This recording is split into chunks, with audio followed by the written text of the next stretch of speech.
Bonsoir et bienvenue sur Planet Wargame pour un nouveau live en compagnie de Timothée. Comment ça va mon Timmy? Hello Vince, ça va très très bien et toi? Oui, oui, à merveille, à merveille.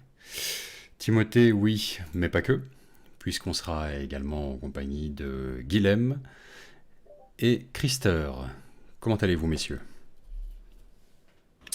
Bonsoir à tous, moi c'est Christer et ça va bien. Merci. Ok, bon, ça... Enchanté, ici Guilhem, et merci à Planet Wargame de nous avoir invités. Avec plaisir, vous venez en live pour la première fois. Vous m'avez même confessé, et on a hésité à annuler, hein. Vous m'avez même confessé avant le live ne jamais être tombé sur un de nos lives bien que vous regardiez nos vidéos fluff. Donc ce sera leur premier live vraiment, bon, qu'ils découvriront de l'intérieur, pour le coup. Euh, voilà, ça devrait être une expérience sympa de le découvrir de ce point de vue, directement dans le live, quoi. Enfin, Alors, donc- déjà des notations sonores. On nous dit 5 Ah, Vince, 2 les autres. 5 sur 5 pour Vince, mais 2 sur 5 pour Tim.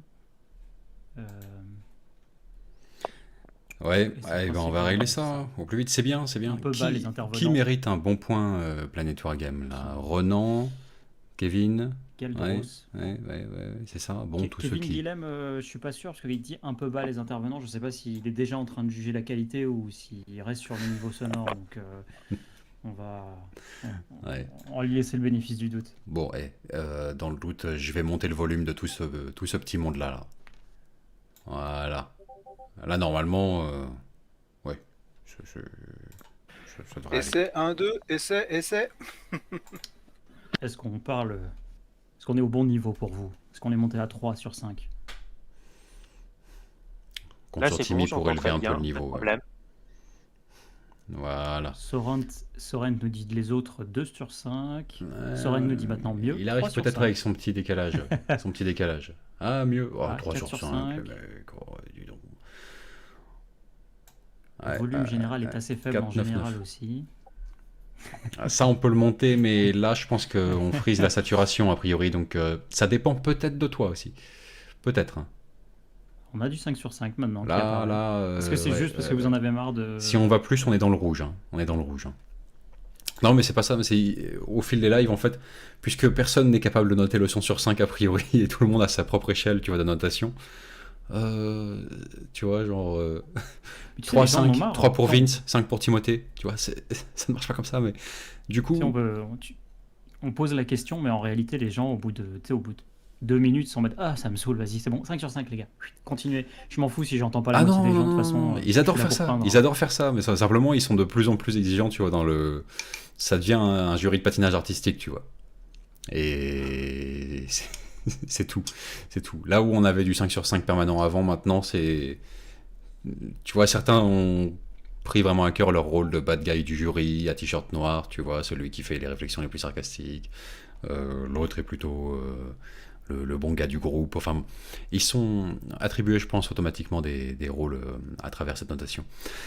Aucun Alors. serviteur de l'empereur ne mourra si je veux l'enlaisser.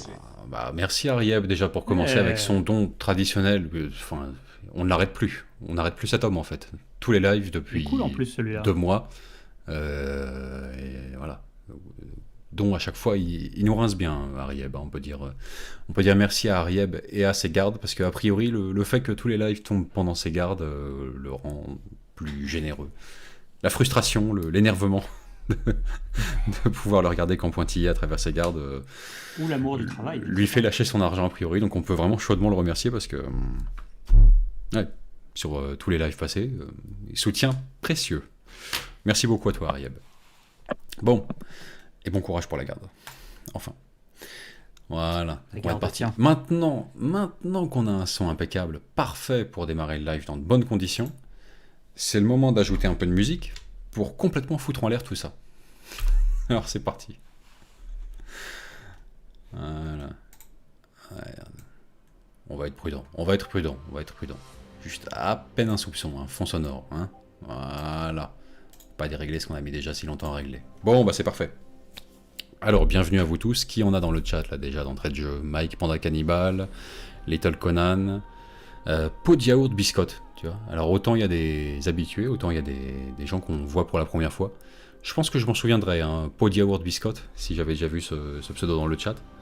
Mais non, c'est une première. Bon, écoutez, bienvenue aux nouveaux. Merci de votre fidélité à ceux qui nous suivent régulièrement à chaque live. Quoi qu'il en soit, que tout le monde s'installe désormais, hein, confortablement. Pour nos invités aussi, ça vaut. Lovez-vous tranquillement dans cet écrin du live. Faites comme chez vous, je vous en prie. À votre santé, les gars. J'espère que vous avez un petit verre également de votre côté. On va être parti. Alors, au sommaire ce soir, petit point actualité de la chaîne, rapidement. Puis on passera aux news côté Games Workshop. Voilà. Et enfin, on abordera le sujet de l'Omnis Bibliotheca. Alors, l'Omnis Bibliotheca, qu'est-ce que c'est? Je vais me contenter de vous le montrer brièvement, hein, juste pour le début de live.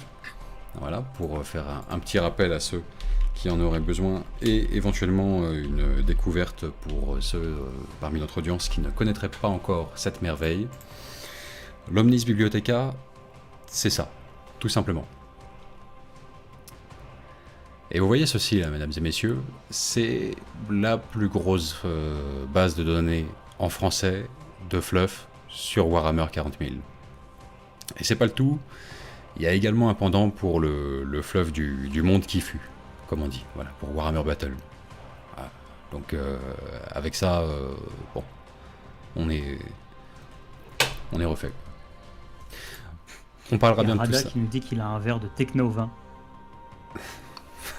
Ok. Santé a priori. Enfin. Technologue. Voilà, on revient sur la caméra. On a la chance d'avoir avec nous ce soir deux des plus éminents bibliothécaires, qui ne sont pas les seuls, mais enfin, qui sont quand même vraiment tenanciers de l'Omnis Bibliotheca. Donc, on aura plein de questions à leur poser à ce sujet. Voilà, comment ils procèdent, où vont-ils chercher les textes, comment, pourquoi. Déjà en premier lieu, pourquoi est-ce que des bénévoles, quelque part, utilisent leur précieux temps libre Pourquoi aller pas chercher les chasseurs de fluff du 41e millénaire et compiler tout ça pour notre plus grand plaisir sur l'Omnis Bibliotheca. On aura tout le loisir de leur poser ces questions-là en deuxième partie de live. Voilà. En attendant, petit point actu sur la chaîne. Eh bien, écoutez, bon, je ne vous fais pas le topo sur les vidéos déjà parues la semaine dernière, vous avez pu les voir. Au-delà de la programmation habituelle avec les vidéos fluff et Kill Team Momentum caractéristiques, bien qu'il soit noté que le Kill Team Momentum dernièrement là, sur les custodiens ait fait un démarrage record par rapport au sujet du jeu, qui est toujours un petit peu jeu de niche dans la niche, hein, Kill Team bien sûr, mais là celui-ci il a suscité un véritable engouement. Donc voilà, c'est peut-être aussi l'occasion pour tout un nouveau public de découvrir les Kill Team Momentum, comment dirais-je, qui sont faits de la main de Drix, hein, et qu'il réalise pour la chaîne. Eh bien, je leur souhaite bien du plaisir à travers leur découverte de tous les épisodes passés. Et puis, on a eu également le plaisir de recevoir le roi de Moldavie du Nord. Uniquement, attention. Question sensible. On va éviter le sujet dans un live public ce soir, mais de Moldavie du Nord uniquement. Ainsi que Drix, lui-même d'ailleurs, pour un choix des armes Venetian Sector, où ils nous présentaient leurs armées. Bon, merci Arieb pour ce second don. Franchement, pour le Et coup. bon courage au monsieur qui se fait. Oui, ou à la a dame priori. qui se fait suturer. Bon courage aux patients à qui on inflige un de nos lives pendant qu'il se J'adore. fait suturer une plaie ouverte. Est-ce que cette personne a le choix de ce qui lui arrive à un moment donné, ou est-ce qu'il a une quelconque échappatoire à cette double torture? Parce que là, c'est terrible, en fait. Autant, on est bien, on est entre copains, et franchement, c'est que du plaisir quand on partage cette passion de la figurine. Autant, ça doit être 2-3 heures de torture si si on ne verse pas dans Warhammer, quoi. Enfin, quoi qu'il en soit, Arieb, si tu veux nous tenir informés de l'état mental et des signes vitaux du patient au fur et à mesure, par un petit don à chaque fois, hein, n'oublie pas les piécettes qui vont avec, on prend bien volontiers. Enfin. Également, oui, on avait un remerciement à adresser La pour... souffrance est une illusion d'essence, donc ce n'est pas un problème. Voilà. Et on compte sur nos deux chasseurs de fleuves pour avoir une citation issue de 40K, raccord à chaque fois avec la situation tout au long du live, a priori. C'est parfait. C'est parfait. Alors, oui, on avait un petit remerciement personnel à adresser à Maxime de Imprime ton truc, puisque ce que vous voyez à l'écran là, mon Dieu, c'est terrible. J'ai vu les noms des soutiens, je sais pas, être victime d'un glitch terrible en fait à travers le live là. Je sais pas si ça sera visible à la retransmission, mais bon, apparemment, on s'est fait hacker notre console de nom des soutiens que vous voyez en haut à gauche. Enfin, oui, tout ce que vous voyez là a été réalisé par Imprime ton truc pour Planet Wargame. Ça fera un petit peu office également de teaser hein, pour les futurs rapports de bataille qu'on a en prévision, puisqu'on a prévu des décors assez monumentaux qui sont dans leur phase finale de réalisation. Mais malheureusement, Games avait prévu tellement de décors secteurs impérialistes différents et si peu de rambardes pour ses balcons. Quelle tristesse. Donc on a eu besoin de recourir au service de Maxime qui les a gentiment et gracieusement fait pour Planet Wargame. Et ça, ce que vous voyez là, ce petit tas qui paye pas forcément de mine, ça représente plus de 100 rambardes et 100 poteaux. 20 000 euros de copyright infringement. Ah non, c'est de la conception exclusive. Ça n'a rien à voir. D'ailleurs, tu ne verras pas un Aquila ou un crâne ou un... Rien, mec, c'est... Tu vois, regarde. Bon, ça c'est un autre registre. J'aurais pu y penser avec cette photo. Ça c'est autre. Mais ça, en même temps, Planet Wargame est innocent. Ça c'est un petit cadeau qui nous a adjoint. Donc voilà, c'est là où on voit que quand même, on peut vraiment le remercier du fond du cœur. C'était absolument pas du tout dans nos commandes ou doléances, mais il nous a adjoint un petit cadeau personnel avec l'énorme Space Marine montée que vous voyez à l'arrière-plan là, qui est à 200% de la taille du modèle original. Il nous l'a mis comme ça en extra, juste pour pour le geste, pour le petit cadeau. Au passage, en plus de donc ces centaines de rambardes et poteaux pour habiller tous ces balcons, faire toutes ces arches, toutes ces coursives, ces corniches dont on aura besoin pour nos décors afin d'aller loger là-dedans du zélote, toutes sortes de saloperies. Ce sera absolument glorieux. Donc un immense merci à Maxime. Imprime ton truc. La moindre des choses qu'on puisse faire, je pense, pour lui rendre l'appareil, c'est quand même de communiquer un petit peu sur son entreprise. Imprime ton truc, qui se charge, grâce à sa machine de compète dernière génération, de tous vos besoins en impression 3D. Voilà. Donc on recommande chaudement, niveau qualité et niveau délai, traitement de la commande, sérieux, implication, tout ça. Il a été super, On l'a reçu de A à Z. dans un live pour justement échanger sur le sujet de l'impression 3D avec d'autres invités également. Donc clairement, il s'y connaît. Il s'y connaît dans le domaine et il est, comment dire, c'est un professionnel honorable et de qualité. Donc allez-y les yeux fermés. Ouais.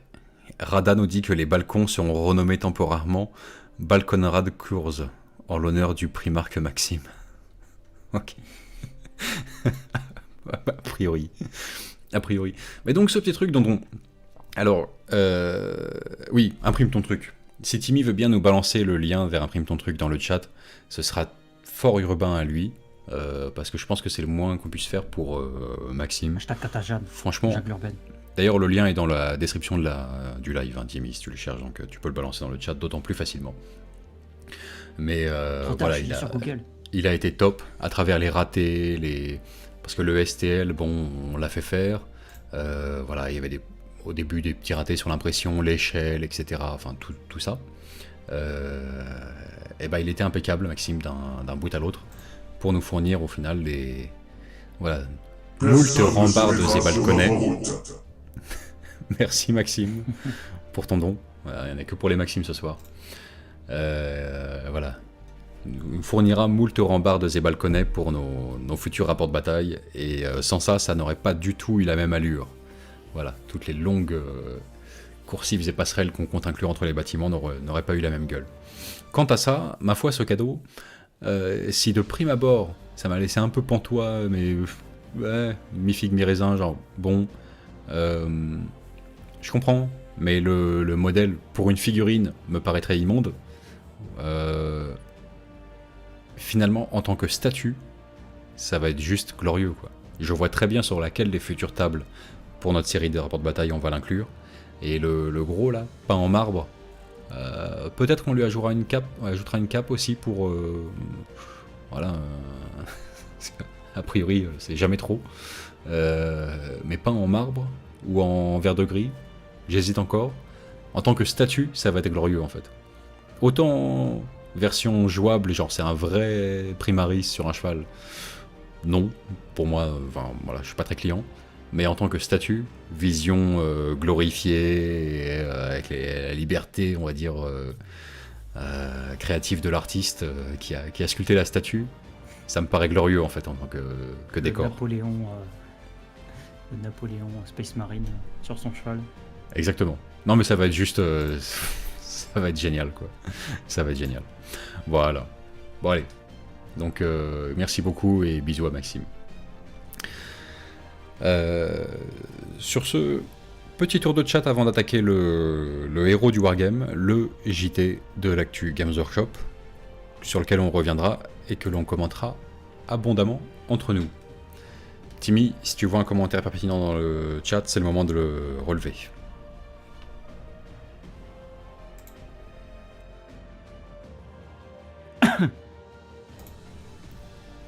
Le paladin à cheval. Ok.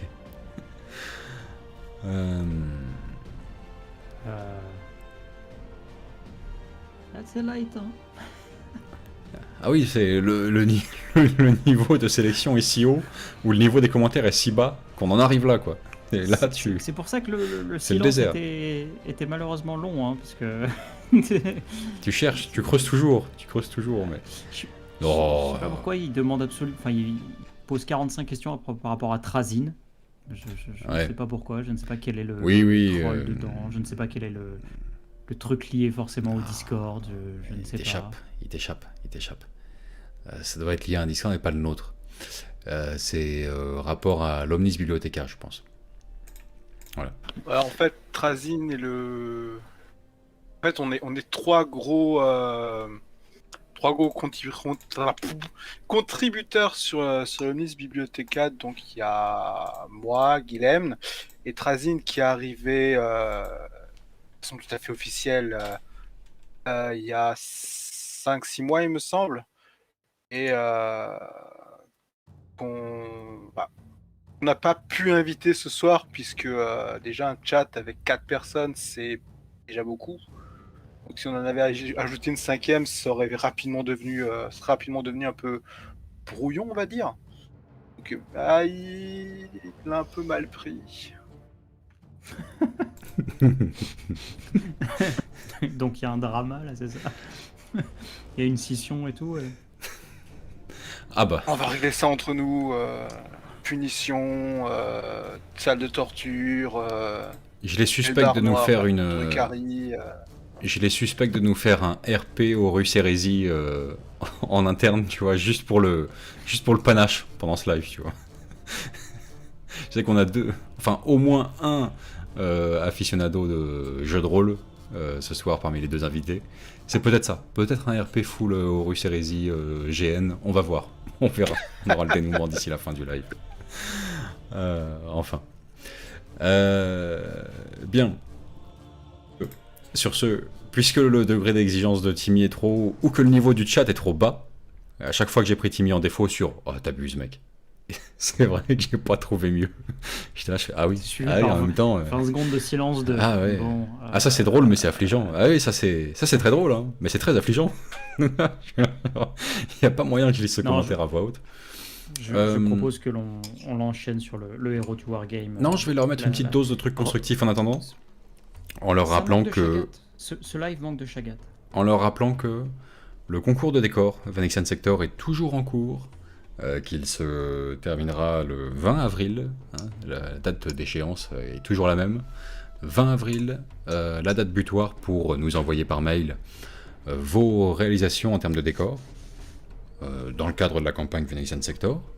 Je rappelle les règles, vos décors seront arbitrairement et subjectivement notés par un jury dont l'autorité sera néanmoins incontestable, composé de vos 2 serviteurs, hein, bien sûr en premier lieu, Timmy et moi-même, mais aussi de nos 2 éminents co-jurys qu'on convoquera pour l'occasion, en la personne de Sieur Luthor Archon, ainsi que Babelben Studio, voilà, Benjamin Torres, donc Babelben Mini, peintre émérite de son état, le peintre de studio le plus fiable de la galaxie. Réalisateur officiel des Planet Warriors. Voilà, ainsi que Luthor Archon, qui est universellement reconnu comme doyen de la chaîne jusqu'à nouvel ordre, et notre maître à tous, accessoirement. Voilà. Et sur quels critères serez-vous notés ?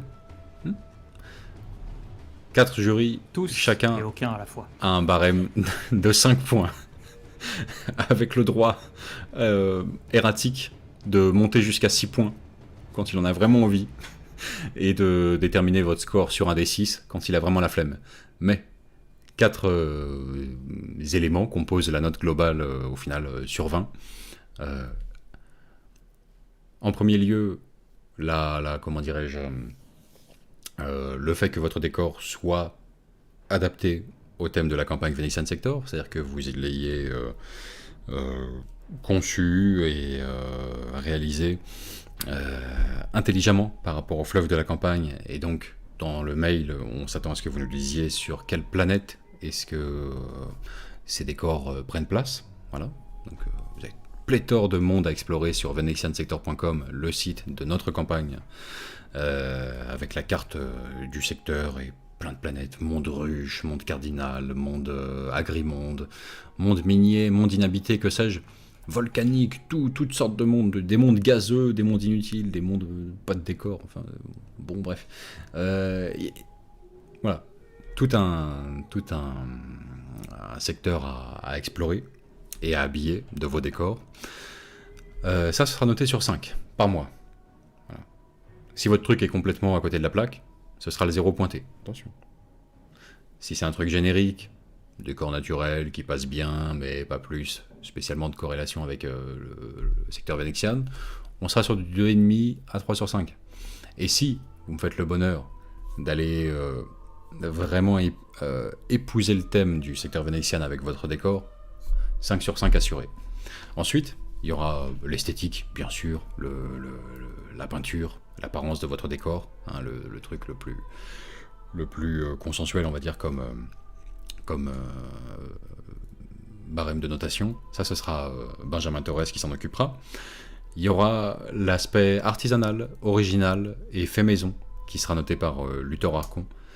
Voilà, et la jouabilité de votre décor et l'envie qu'il donne de jouer dessus. Voilà, est-ce qu'on peut placer des figurines? Oui, non, comment? Est-ce qu'on imagine bien des règles spéciales pour aller avec? Est-ce que c'est un décor tout de suite qui inspire des scénarios, qui donne envie de l'avoir dans sa zone de déploiement, ou au contraire en centre de table? Ou est-ce que c'est un décor lambda ou peut-être même est magnifique, mais n'a pas cette précieuse jouabilité? Ça, ce sera Timmy. Voilà, expert en fun officiel et reconnu pour ça. Ce sera à lui de noter sur 5 qu'est-ce qu'est le plus marrant. Voilà, ce sera son domaine. Bon, sur ce, donc voilà, à vos truelles, à vos pinceaux, à vos pyrocies, à vos imprimantes 3D, et que sais-je encore, à vos pots de yaourt et boîtes de conserve. Voilà. Il n'y a plus qu'à. Bien. Sur ce, c'est le moment du héros du Wargame. Alors on se retrouve juste après, les gars.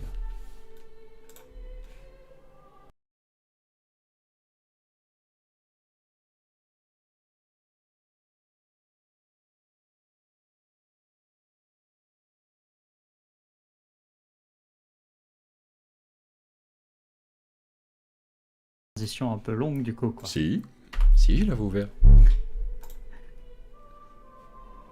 C'est toi, tu l'as pas ouvert. Oh, putain, est-ce que c'est le bon? Oh merde, non, putain, c'est les luminettes. Ah, attends. Ah, bordel de playlist infernale. Ah, le voilà. Le bon, le vrai, l'unique. Allez, tout frais de la semaine. C'est parti, on y va.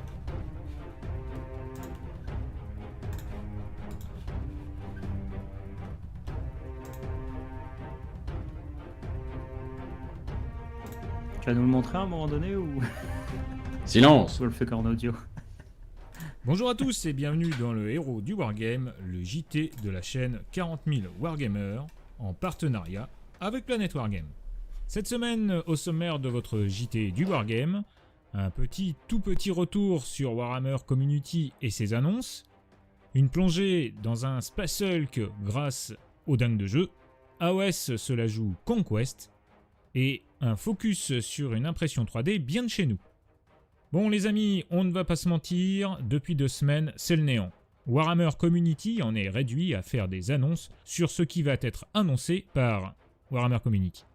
On note quand même la figurine du lundi avec un vampire prince des rats, très bonne référence à Louis dans Entretien avec un vampire.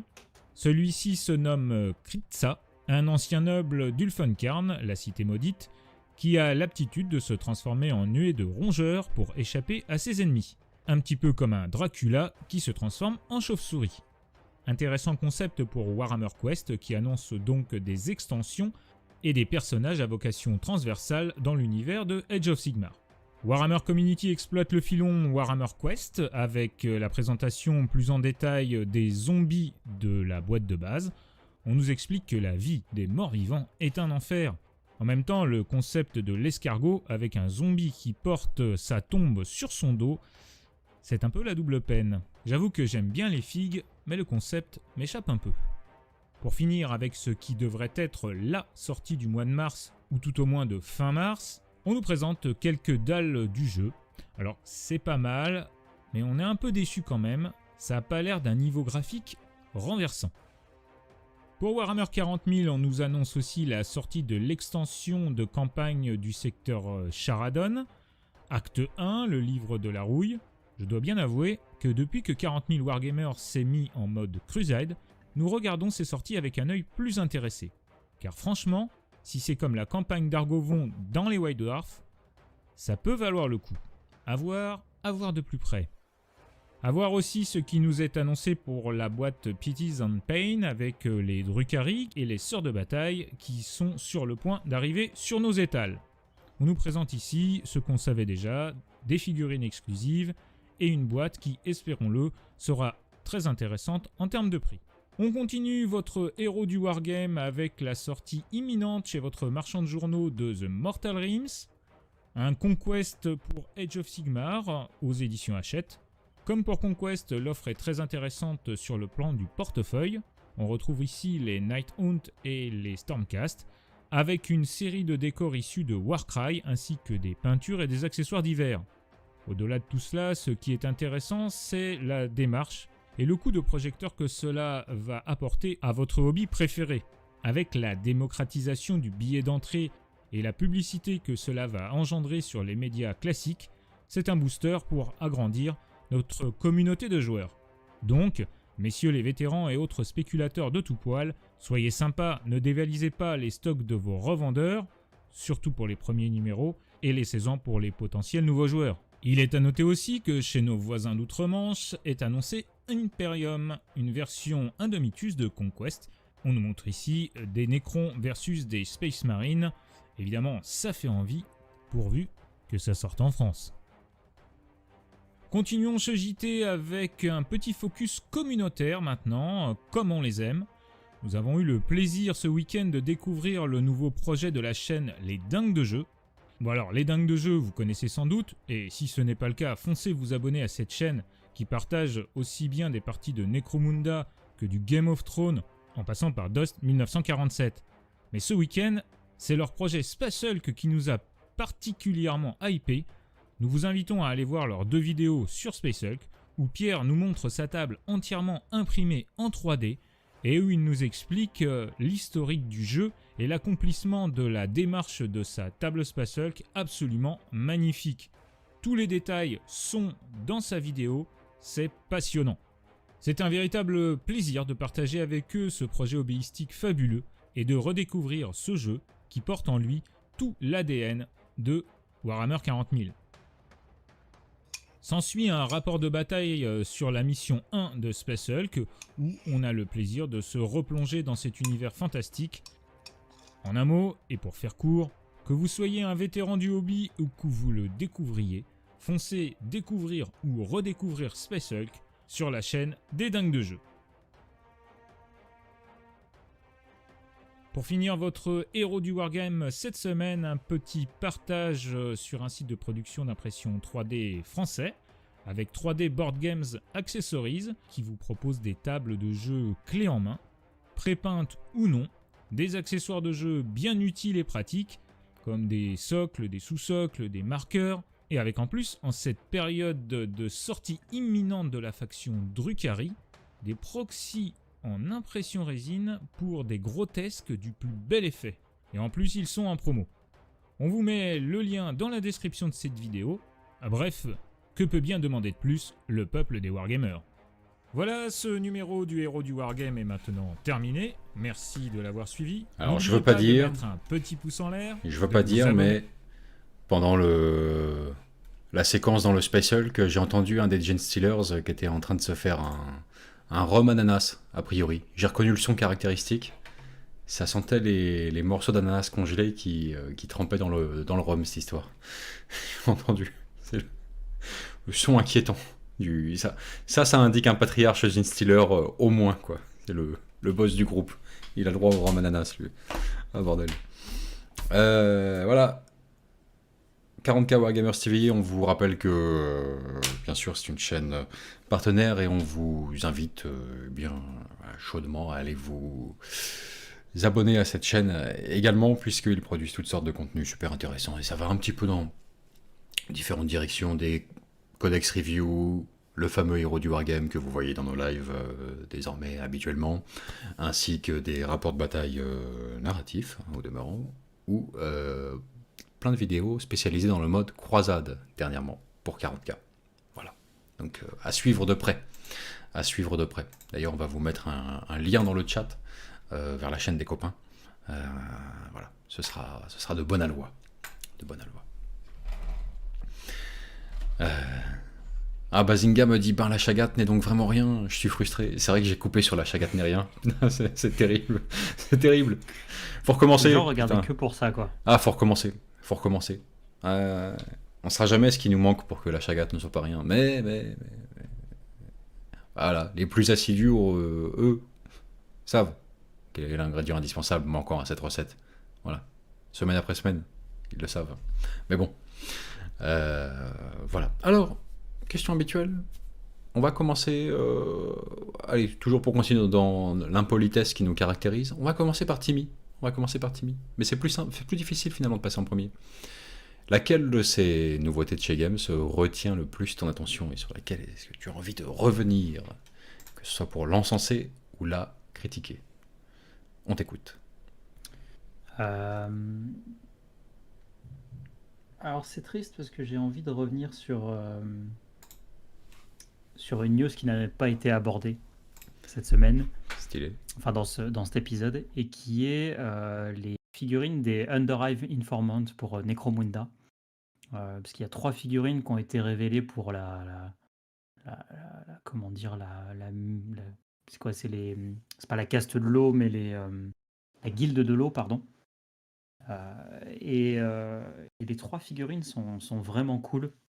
Notamment, il y a un espèce de gros bad guy avec un espèce de scaphandre en fait et comme des ampoules en fait d'eau injectées dans son corps, qui est assez cool. Et tout ce qui pour le moment, on avait eu une seule figurine en fait de la caste de l'eau qu'on avait pu apercevoir, et le feeling qui en ressortait était assez cool.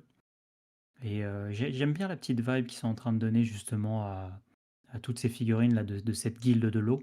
pas de la caste de l'eau. La caste de l'eau, c'est les taux, mais cette guilde de l'eau là, elle est vraiment cool et il y a des bonnes idées. Donc, moi, c'est ces figurines-là que je retiens.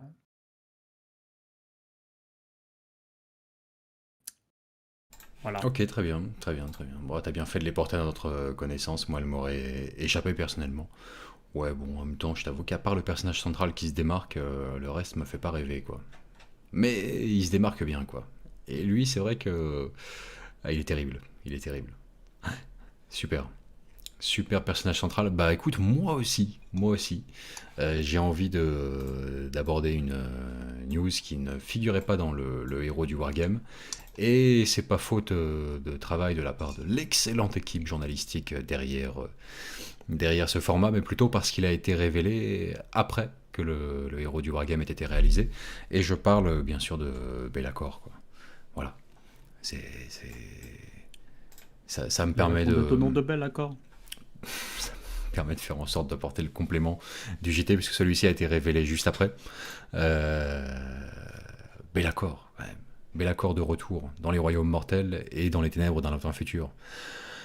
C'est pas rien, quand même. Ça mérite bien son crochet dédié dans le live. Dire, bon sang, quoi. Le premier des princes démons.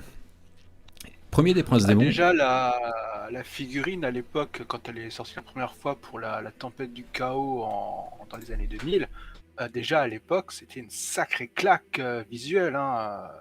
Be'lakor a toujours eu des figurines assez exceptionnelles. Ouais, tout à fait, tout à fait. Et ouais. Premier de son genre et toujours maître des ombres de Mordheim, a priori. Quand même assez intéressant au passage. Ça vaut ce que ça vaut, hein, mais je veux dire, Warhammer Community 2021 et toujours maître des ombres de Mordheim, Be'lakor, quoi. Alors, voilà. C'est quand même marrant D'ailleurs, ça de avait été, renvoyer au ça avait monde été qui une fut. surprise qui avait été sortie parce que à l'époque, on ne savait pas qui était le fameux maître des ténèbres de Mordheim. Hmm. On savait juste que c'était le boss ultime. Et c'était donc pendant la présentation dans les White Dwarfs de l'époque de Tempête du Chaos qu'on a appris que c'était ce prince démon-là qui avait essayé de se réincarner en prenant possession du seigneur de Mordheim via la comète. Bon, tout ça c'est du passé, puisque tout ceci a été effacé. Mais pas tant que ça, justement. Tu vois, regarde, sur le teasing de sa sortie là pour 2021, tout ça, avec Age of Sigmar, dont je pense. On n'en a pas encore discuté. On se fera peut-être le débat en fin d'émission s'il nous reste du temps et un maximum d'énergie pour la foire d'empoigne. Mais on se fera peut-être le débat AOS versus Warhammer Battle, tiens, pourquoi pas à la fin. Histoire de s'engueuler sur la dernière demi-heure de live, ça pourrait être sympa. Mais tu vois, 2021, malgré tout, Mordheim figure dans un article de Warhammer Community pour teaser Be'lakor, quoi. Je trouve ça marrant, en fait, et un peu à contre-temps, en fait, de leur part de revenir là-dessus. Mais bon, passons. Quoi qu'il en soit, donc le voilà dans toute sa sombre splendeur. Alors, autant je trouve que au niveau de la sculpture et de sa finesse, c'est incontestable, c'est magnifique. La lame des ombres a une représentation bien plus digne de son concept avec cette nouvelle figurine, ça c'est sûr. Le socle scénique le met bien en valeur, c'est beau. Les ailes, j'adore pour l'essentiel. Je voyais Garriga tout à l'heure dire dans le chat qu'elle lui paraissait disproportionnée, presque vraiment trop grande. Ben je crois que pour une fois, justement, on a une représentation d'elle fonctionnelle, hein, bien sûr, toujours avec un brin d'imagination hein, pour toutes ces choses-là, mais... Bien sûr, faut imaginer. Oui, pour une fois, je dirais que pour une fois, les ailes sont à une taille adaptée pour faire voler un si gros sujet. Enfin, hein, bon, bref, avec un petit peu de suspension d'incrédulité au passage, mais passons. Et ça me plaît du coup. Même si je reconnais que c'est en dehors des carcans habituels, on va dire, puisqu'on est habitué aux représentations d'elles, mais pas que à travers Warhammer, hein, même au-delà. nettement plus petite en fait pour ce genre de démons humanoïdes. Et là, pour le coup, moi j'aime beaucoup. J'aime bien, mais c'est pas sans une certaine part de déception tout de même. Je vais me permettre. Non pas pour être salé, amer ou quoi que ce soit. Clairement, à bien des égards, quand même, dans l'âge d'or de la figurine, ça reste 100% vrai. Mais je crois que soit c'est moi, soit c'est Games Workshop qui a un problème. Pour ce qui est des réincarnations de figurines du passé, qui se démarquaient par leur simplicité et leur élégance. Ce que je veux dire par là, c'est que j'ai bien envie de le rapprocher d'un Drazar, par exemple, ou d'autres personnages comme ça. Ces figurines-là, pour moi, qui sont un peu toutes dans la même ligne, ça va être l'ancien champion de l'empereur pour Warhammer 40 000, ça va être Drazar chez les Eldar Noirs, ça va être là Be'lakor, ça peut être d'autres encore comme ça, qui avaient à la fois une forme d'élégante simplicité, mais très évocatrice, avec des lignes fortes. Et quand il s'agit de le réinventer et de le moderniser, souvent ça se perd, je trouve. Et je comprends la problématique dans le sens où ils ont affaire à quelque chose de délicat. À la fois, il faut apporter de la nouveauté, il faut le changer, il faut le moderniser, le renouveler, offrir un jour différent du personnage, etc., etc. Je le comprends très bien. Mais du coup, ça se fait un peu au prix de ce qui marchait bien dans l'ancienne figurine. Et là, je trouve que, par exemple, sur le faciès, alors, la pose est bonne sur le nouveau. On va le regarder. La pose est bonne. Elle lui va bien, mais sans doute est-ce dû à la forte présence, enfin le gros nombre de détails, la finesse de ceci comparé à l'ancienne, mais du coup on a une légère surcharge visuelle au niveau des détails, qui fait que je ne retrouve pas tout à fait l'élégance de l'ancien Be'lakor, même si celui-ci est quand même beaucoup plus digne de le représenter sur un champ de bataille, à la fois par son échelle, voilà, la finesse de la figurine, etc. etc. Là, on a vraiment l'impression d'avoir affaire au premier des Princes Démons, quoi. Il est impressionnant. Si on le regarde par rapport à d'autres figurines, oui, c'est magnifique. Là, il n'a pas vraiment à rougir par rapport aux démons majeurs courants, quoi. À la fois ça, je m'en réjouis, c'est génial, mais voilà, je trouve que par la surabondance de détails et la plus forte lisibilité de ceux-ci, là où avant les ailes, c'était plus grossier, quoi, et puis les chaînes surtout, au niveau de ces ailes, elles étaient encore beaucoup plus, du coup elles se démarquaient moins, et donc elles détournaient moins l'attention de ce qui faisait la force de Be'lakor avant, je trouve, c'était juste le visage et la ligne des cornes. Et on le retrouve pas tout à fait. Je sais pas ce que vous en pensez, les gars. Si pour vous je nage en plein délire et celui-ci est juste 100 fois mieux incontestablement, ou si vous aussi il y a une part d'élégance de l'ancienne figurine que vous ne retrouvez pas tout à fait dans celle-ci. Oh, vous bousculez pas pour Messieurs. répondre. Si. En fait, il faut regarder en fait l'évolution des figurines qu'a produit Game Workshop. Si tu prends les toutes premières figurines qui sont sorties donc il y a 40 ans, donc quand Game Workshop est arrivé sur le marché donc en 75 si je me rappelle bien, les figurines c'était limite c'est genre les petits figurines que tu as dans les jeux de société, tu vois, truc tout monolithique, tout bloc en plomb, hein, oui c'est du plomb à l'époque. C'était moche, même pour l'époque. Et en fait, donc, quand tu regardes l'évolution des figurines, elles se sont beaucoup redressées d'une part, élargies, et avec un luxe de détails qui apparaît d'année en année. C'est très impressionnant ce qu'il y aura à faire. Capacité à faire des figurines magnifiques.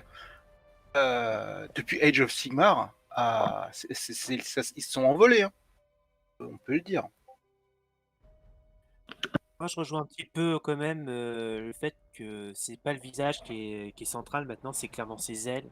Alors que de mémoire, dans l'ancienne figurine, c'était quand même le visage qui était central chez Bellacore. Après, personnellement, j'admets que je préfère cette figurine. Alors peut-être parce qu'elle est plus moderne, on sent clairement que on rentre dans une autre échelle. Il m'a l'air beaucoup plus massif que la dernière fois.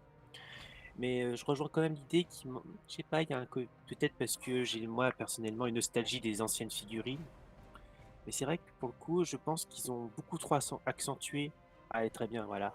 Ils ont beaucoup plus accentué cette fois-ci les ailes dans la nouvelle figurine que dans l'ancienne où je pense que c'était quand même cette fois-ci le visage et le torse qui étaient beaucoup plus mis en avant.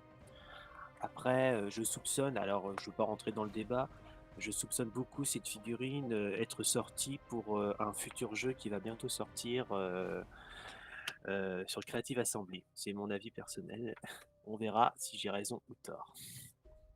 C'est intéressant parce que dans le chat, il y a beaucoup de commentaires, alors plutôt négatifs sur la peinture qui est réalisée, sur la nouvelle figurine et justement les gens alors comment dire, lui reprochent d'être plus ou moins mal peinte avec de ne pas avoir d'effet de dégradé ou ce genre de choses.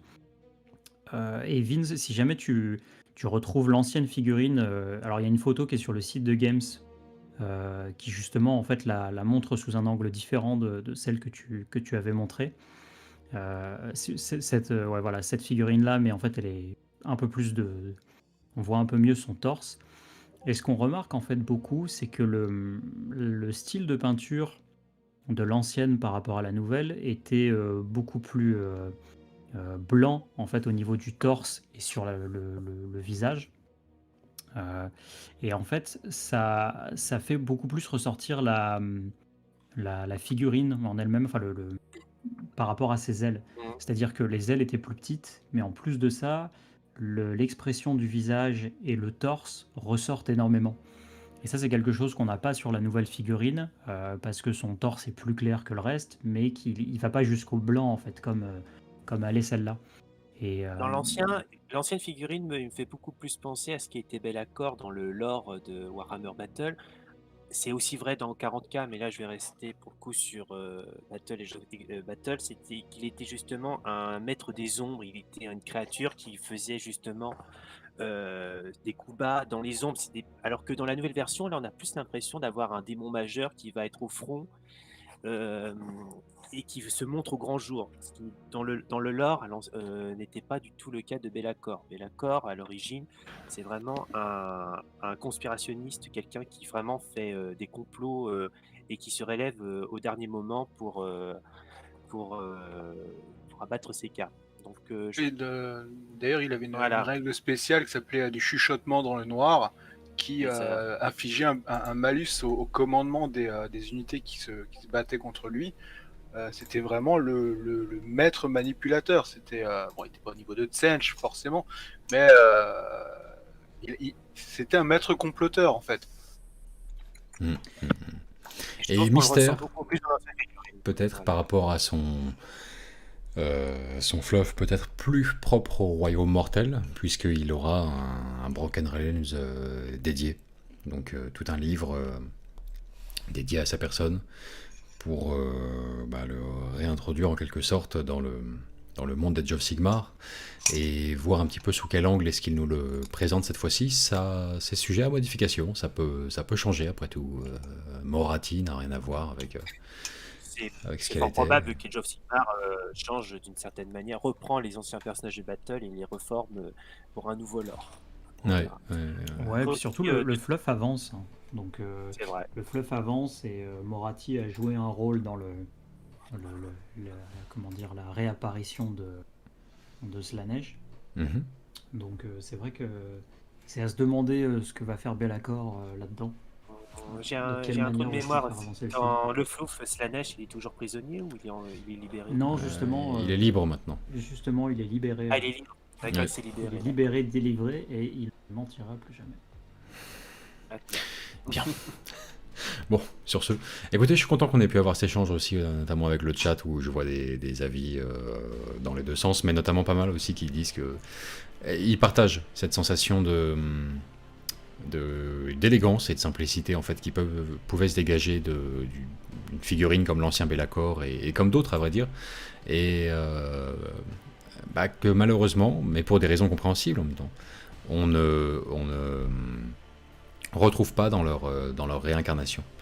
Bon, après, concrètement, Niveau détail, c'est par contre.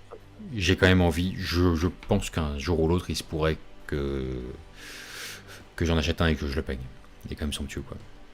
Bon, à préciser, au fait, sur le socle, au choix, hein, lieutenant primaris ou guerrier du chaos gisant sur le socle, et même, apparemment, d'après la description de ce que j'en comprends, l'option de ne rien mettre du tout, hein, comme cadavre à la place. Voilà. Le socle est prévu pour être aussi nu.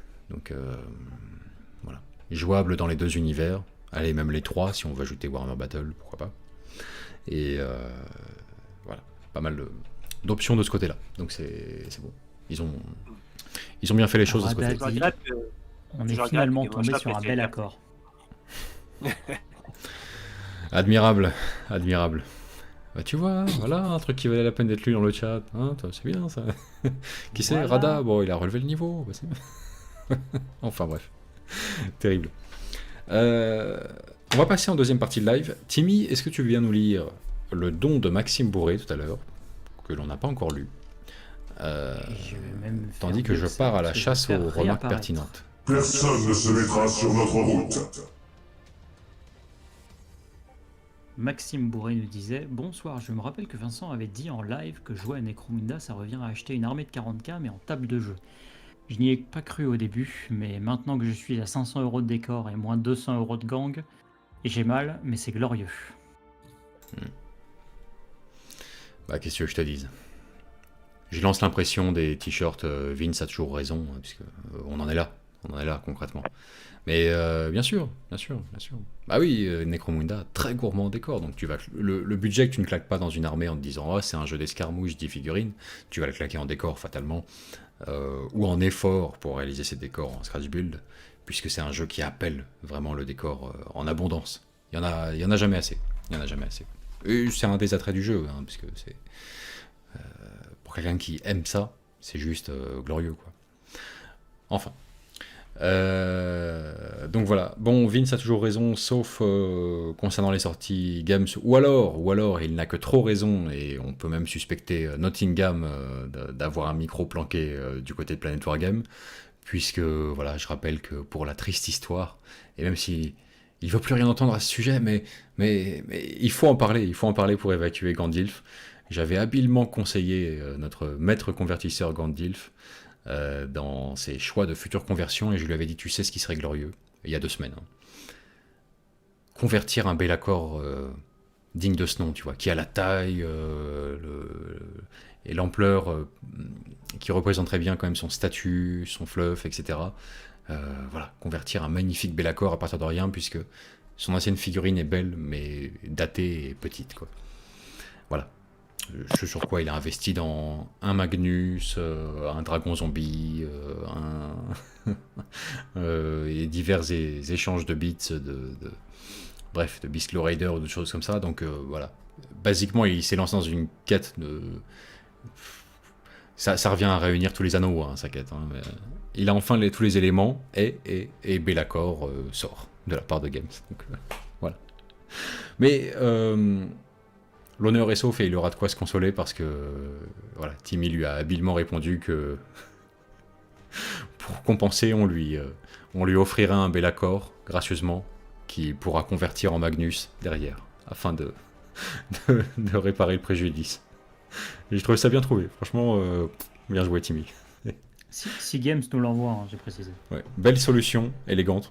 On offrira un Be'lakor à Gandilf et il pourra se faire son Magnus à la base du Be'lakor officiel, comme ça la boucle sera bouclée, il aura les deux, pas de préjudice de sa part, c'est parfait. C'est pas une opération impeccable. Enfin. Bon. Allez, sur ce, passons un petit peu au sujet de ce soir, là, le dossier central. L'Omnis Bibliotheca, avec, je le rappelle, les deux maîtres bibliothécaires, Christer et Guilhem, qui sont avec nous ce soir pour répondre à toutes nos questions. Alors, la première et la plus simple de toutes les questions, j'ai envie de vous laisser y répondre plutôt que de faire la présentation moi-même. Est-ce que vous pouvez nous définir ce qu'est l'Omnis Bibliotheca, pour des gens qui ne connaîtraient pas? Alors, Guilhem, je te laisse la parole. déjà, hein. merci beaucoup. Déjà, bonsoir à tous. L'Omnis Bibliotheca, pour faire simple, c'est un Wikipédia dédié uniquement et totalement à l'univers de Warhammer 40 000. D'accord. Simple. Tout ce qui Parfait. est, tout ce qui est information officielle, hein, et pas de fan fluff dedans. Toutes Ah, les sources tout ce sont qui est- évidemment Tout ce qui est dedans est sourcé. Estampillé Game Workshop. Ok. Mais ça, après, on peut rentrer dans les détails, mais la définition générale, c'est un Wikipédia, tout simplement, dédié à l'univers de Warhammer 40 000 avec des informations 100% officielles, c'est-à-dire issues de Games Workshop et de ses filiales. Très bien. Donc je me pose la moindre question sur le fluff de Warhammer 40 000, je fonce sur l'Omnis Bibliotheca, et soit je tape l'objet de ma recherche dans la barre, pour tomber sur l'article correspondant, Ça. soit je navigue au gré, voilà, comme ça, de mes envies sur les catégories. Alors allons-y, Adeptus Astartes, et puis derrière, je vais être Alors en fait, redirigé sur tu veux parler de l'organisation de la page d'accueil? Ouais, non, mais dans l'usage courant que les gens peuvent en faire, quoi, pour ceux qui ne Oui. fréquenteraient pas encore ce site. Tout simplement, voilà. Voilà, alors pour l'instant, nous n'avons pas encore tout mis, mais au fil du temps, on essaie régulièrement de rajouter de plus en plus d'informations. C'est un univers très dense, c'est un univers où il y a énormément de choses à dire. C'est un univers où il y a énormément de sources à lire, à traiter et parfois à résumer, ce qui prend beaucoup de temps. Et on essaye donc de le faire correctement, que ça soit lisible, mais aussi on essaie de faire en sorte que ça soit bien organisé, on essaie aussi de faire en sorte que ça soit agréable à lire et vivant. Sachant que si on exclut ceux qui nous filent un coup de main de temps en temps, en corrigeant 2-3 fautes, on est véritablement que 3 à faire, donc bosser sur l'Omnis et la Bibliothèque impériale. Donc on est, Voilà. on a du taf. On a du taf. Il y a Inspecteur et Barra dans le chat qui Et nous on est demande trois que créé en quelle année le site? le site est né officiellement le 27 février 2018. Il y a Toubaïs qui nous dit génial votre site, je me suis perdu de nombreuses nuits, bravo et merci. Ouais. Merci beaucoup. Donc on a fêté notre 3e anniversaire il y a 2 semaines. Et du coup, comment vous procédez pour ajouter de nouveaux articles, typiquement? Alors déjà, ça dépend de l'article. Donc si par exemple, en prenant les articles principaux, prenons une faction quelconque, que ce soit l'espèce marine du chaos, les nécrons, etc. On va dire les factions principales de l'univers. Alors pour ces factions-là, qui sont les plus grosses pages, on s'est avant tout basé comme squelettes, ce sont les codex. Et pour l'Omnis Bibliotheca, quand on est né, on était en pleine V8. On a décidé de se baser tout de suite sur la V8, car on a l'ambition d'être à jour, d'être le plus moderne possible, le plus à jour de l'univers. Donc pour les factions ou des grosses pages comme l'Imperium ou l'Inquisition, on se base avant tout sur les codex qui nous servent de squelettes. Une fois qu'on a vu l'ensemble des informations des codex, on se base aussi sur les livres de règles. Et ensuite, on va chercher d'autres sources qui peuvent nous permettre de compléter. Les sources sont énormes, sont nombreuses. Et si elles ne sont pas forcément difficiles à être trouvées, elles sont par contre assez denses à lire et ensuite assez denses à trier. Donc l'ensemble des sources, évidemment, donc codex, livres de règles, je pense aussi aux JDR, notamment les excellents JDR Dark Heresy, Black Crusade, Rogue Trader, Death Watch et All in War. les les livres de jeux de rôle, enfin les livres de jeux de rôle sont très très très très très très utiles pour rentrer Voilà. vraiment dans les détails. Voilà. Pour ceux qui Puisque connaissent, ils puisqu'un jeu de comprendront. rôle nécessite que de mettre sur pied un univers précis et compréhensible. Donc il y a énormément de petits détails qui sont fournis là-dedans. Contrairement au codex où ils expliquent comment se tient une armée, comment les unités se battent. C'est vraiment dans le JDR qu'on trouve les détails de la vie Bon, au 41e millénaire en fait. Ouais. voilà. Le secteur Calixis, tout ça. Enfin, oui, c'est des bouquins qui apportent un peu plus d'ancrage local, par contre, souvent, propre au secteur ou, bref, au théâtre d'opération qui est celui du jeu de rôle en question. Mais effectivement, c'est vrai que tu vas trouver un peu plus de détails vraiment dans la granulosité des. Voilà, les collations, rations impériales, les drogues locales, qu'est-ce qu'ils consomment, voilà. Typiquement ce genre de petits détails, quoi. Typiquement, dans l'Omnis Bibliotheca, tout comme sa grande sœur, la Bibliothèque impériale, il y a 3 grands types d'articles. J'ai dit 3 grands types, il y en a d'autres. On a les factions principales, ou les grandes pages qui sont comme l'Imperium, qui n'est pas vraiment une faction, mais qui est plus l'Empire avec des sous-factions. On a ensuite les batailles. Il y a beaucoup de batailles, donc parfois vous avez des petites batailles qui ne sont pas détaillées, parfois vous avez de monstrueuses batailles qui s'étalent sur des années et qui ont été mis en place. Donc oui, tu descends un petit peu et tu trouveras bataille de la galaxie dans les autres catégories notamment. Donc on essaye régulièrement de les mettre à jour. Et le troisième grand type d'article que vous trouverez, ce sont les biographies. Alors on essaye petit à petit de faire des biographies assez détaillées. Donc ce sont les 3 grands types d'articles qui peuplent l'Omnis Bibliotheca et qui dans l'ensemble vous permettent de découvrir l'univers. Très bien. Donc au niveau des sources, ça va chercher un peu partout. Codex, roman Black Alors, Library, codex, livre de JDR, règles. ouais. Et Oui, ainsi je pense. les Imperial Armor qui sont tous en anglais naturellement, hein, parce que sinon ce Voilà. serait pas drôle. Les Horus Hérésie de Forge World, les Adeptus Titanicus, Warhammer Community aussi qui de temps en temps fait des articles sur un sujet particulier. Les vieux Inquisitors, je pense aussi les Necromunda qui sont les vieux Necromunda et les anciens.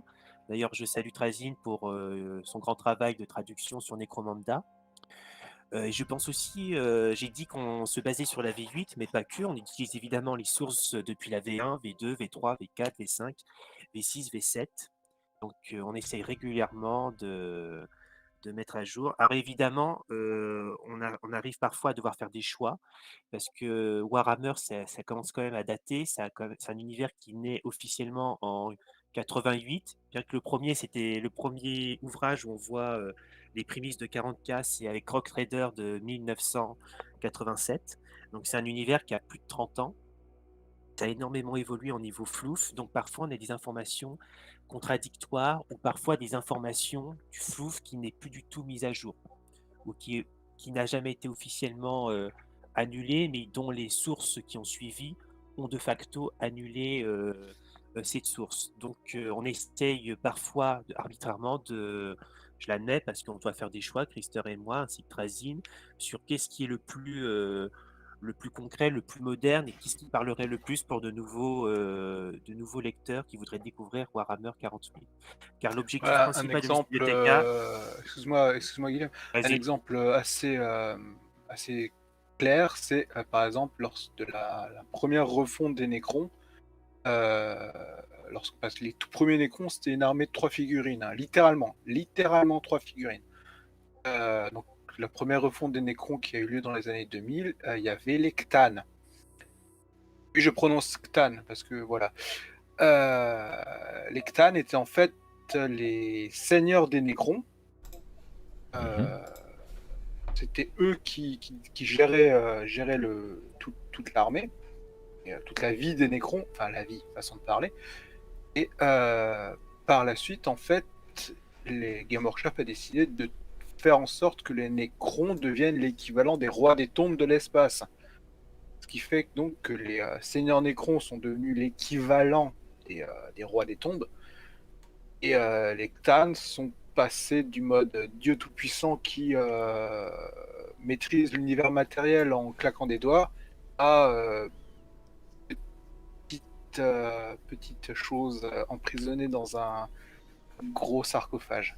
Des Pokémon, quoi, disons le charmes, honnête. voilà, N'ayons pas peur c'est des ça, mots. Pokémon. N'ayons pas Ouais, peur c'est des mots, ça. disons-le. Voilà, et les Nécrons sont passés de Terminator silencieux à parfois de simples voleurs rigolos comme certains personnages du lore. Donc c'est Le assez, dandy, c'est assez le dandy voilà. Nécron, ouais. donc Trazine, pour ne pas voilà, le c'est nommer. ça. Voilà. Mais Notamment, ou je pense aussi d'autres. Donc parfois on fait des choix. Parfois aussi on a du vieux lore ouais. qu'on a mis parce que jamais Games Workshop n'a officiellement annulé. Je pense notamment à l'Empereur de l'Humanité, sa jeunesse, où justement ça serait des chamans qui se seraient réunis. Ouais. Alors j'ai cherché officiel. Alors aujourd'hui, quand on lit notamment les livres de l'Hérésidorus, donc la vaste aventure que Games Workshop nous a proposée depuis 15 ans, on peut sérieusement se poser la question si vraiment ce lore, cette histoire est vraiment encore à jour. Mais en cherchant, par exemple, jamais Games Workshop n'a officiellement annulé ce lore. Donc parfois on le met, bien que parfois on se demande est-ce que vraiment c'est vraiment encore à jour. Donc parfois on est parfois à faire des choix, donc on essaye parfois d'offrir la plus grande variété. Après, c'est au lecteur. J'invite les lecteurs forcément aussi de chercher ailleurs.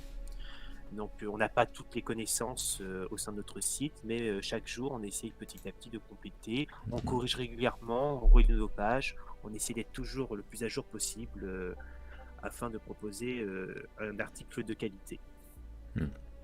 Je vais vous poser deux questions. Une qui provient du chat, une question qu'on nous a posée tout à l'heure en ouverture. Mais le Lexicanum 40K, ça existe depuis assez longtemps, hein, plus longtemps que 3 ans en tout cas. Du coup, quel intérêt singulier Ça a 10 ou 15 ans, oui. ouais, quel intérêt singulier présente l'Omnis Bibliotheca? Question C'est du plus chat. joli. Je te laisse répondre, Christophe, ou j'y vais? Non, en fait, pour revenir un peu en arrière, donc quand moi je suis arrivé sur l'abbaye à l'époque, la bibliothèque impériale, il y avait juste quelques articles, c'était avant que j'arrive, et je trouvais déjà que le site était plus agréable à lire que le Lexicanum Warhammer. Et en fait, ça Warhammer Battle. Warhammer Battle, pardon. En fait, ça n'a toujours pas changé. Le Lexicanum est austère au mieux, alors que sur l'abbaye, moi, Guilhem et Trazine, on essaye de pas faire ce qu'on appelle des murs de texte, en rajoutant des images, en mettant des petites citations de temps à autre, histoire de faire en sorte que ça ressemble, enfin qu'on retrouve dans les textes qu'on écrit sur le site, la vibe, si on peut dire, des codex et des vieux White Dwarf. Ouais, Ça fait ouais. très vieux, même. Et puis le skin est plus Et, sombre, donc ça sauve la planète, quoi. Mais Alors, bref, on ne connaît pas de personnes qui s'occupent du Lexicanum. On n'a jamais, nous, été en lien avec eux. Aussi, le Omnis Bibliotheca, pour refaire un petit historique, je vous ai dit qu'il est né le 27 février 2018, c'est le cas. Mais en fait, il est né aussi au sein de ce qu'on appelle le War Forum JDR. Le War Forum JDR, donc, c'est un site de Warhammer 40 000 où ceux qui participent peuvent entre eux organiser. De du Warhammer, JDR. pas de 40 000, de Warhammer Battle. Le War Alors, Forum, oui, pardon, attention. de Warhammer Battle, je précise. Et c'est de là qu'était né ce qu'on appelle la Bibliothèque Impériale, qui est donc devenue l'un des sites de référence de l'univers de Battle. Et en ce moment, ils sont en train de développer Age of Sigmar. Et en fait, donc moi, je suis arrivé personnellement sur la Bibliothèque Impériale. C'était donc géré par Krister, c'est toujours le cas d'ailleurs. Et donc, Krister a été mon mentor. Et un jour, petit à petit, est venue l'idée de se dire pourquoi on ne ferait pas la même chose avec Warhammer 40 000, l'équivalent d'une bibliothèque impériale pour 40 000. L'idée a fait son chemin, et donc en fin février 2018, on a donc décidé de se lancer dans cette aventure en sachant que ça allait être intense, et 3 ans plus tard, on est pour l'instant content du résultat et on compte continuer ainsi. Ouais, au début, franchement, on a carburé quoi.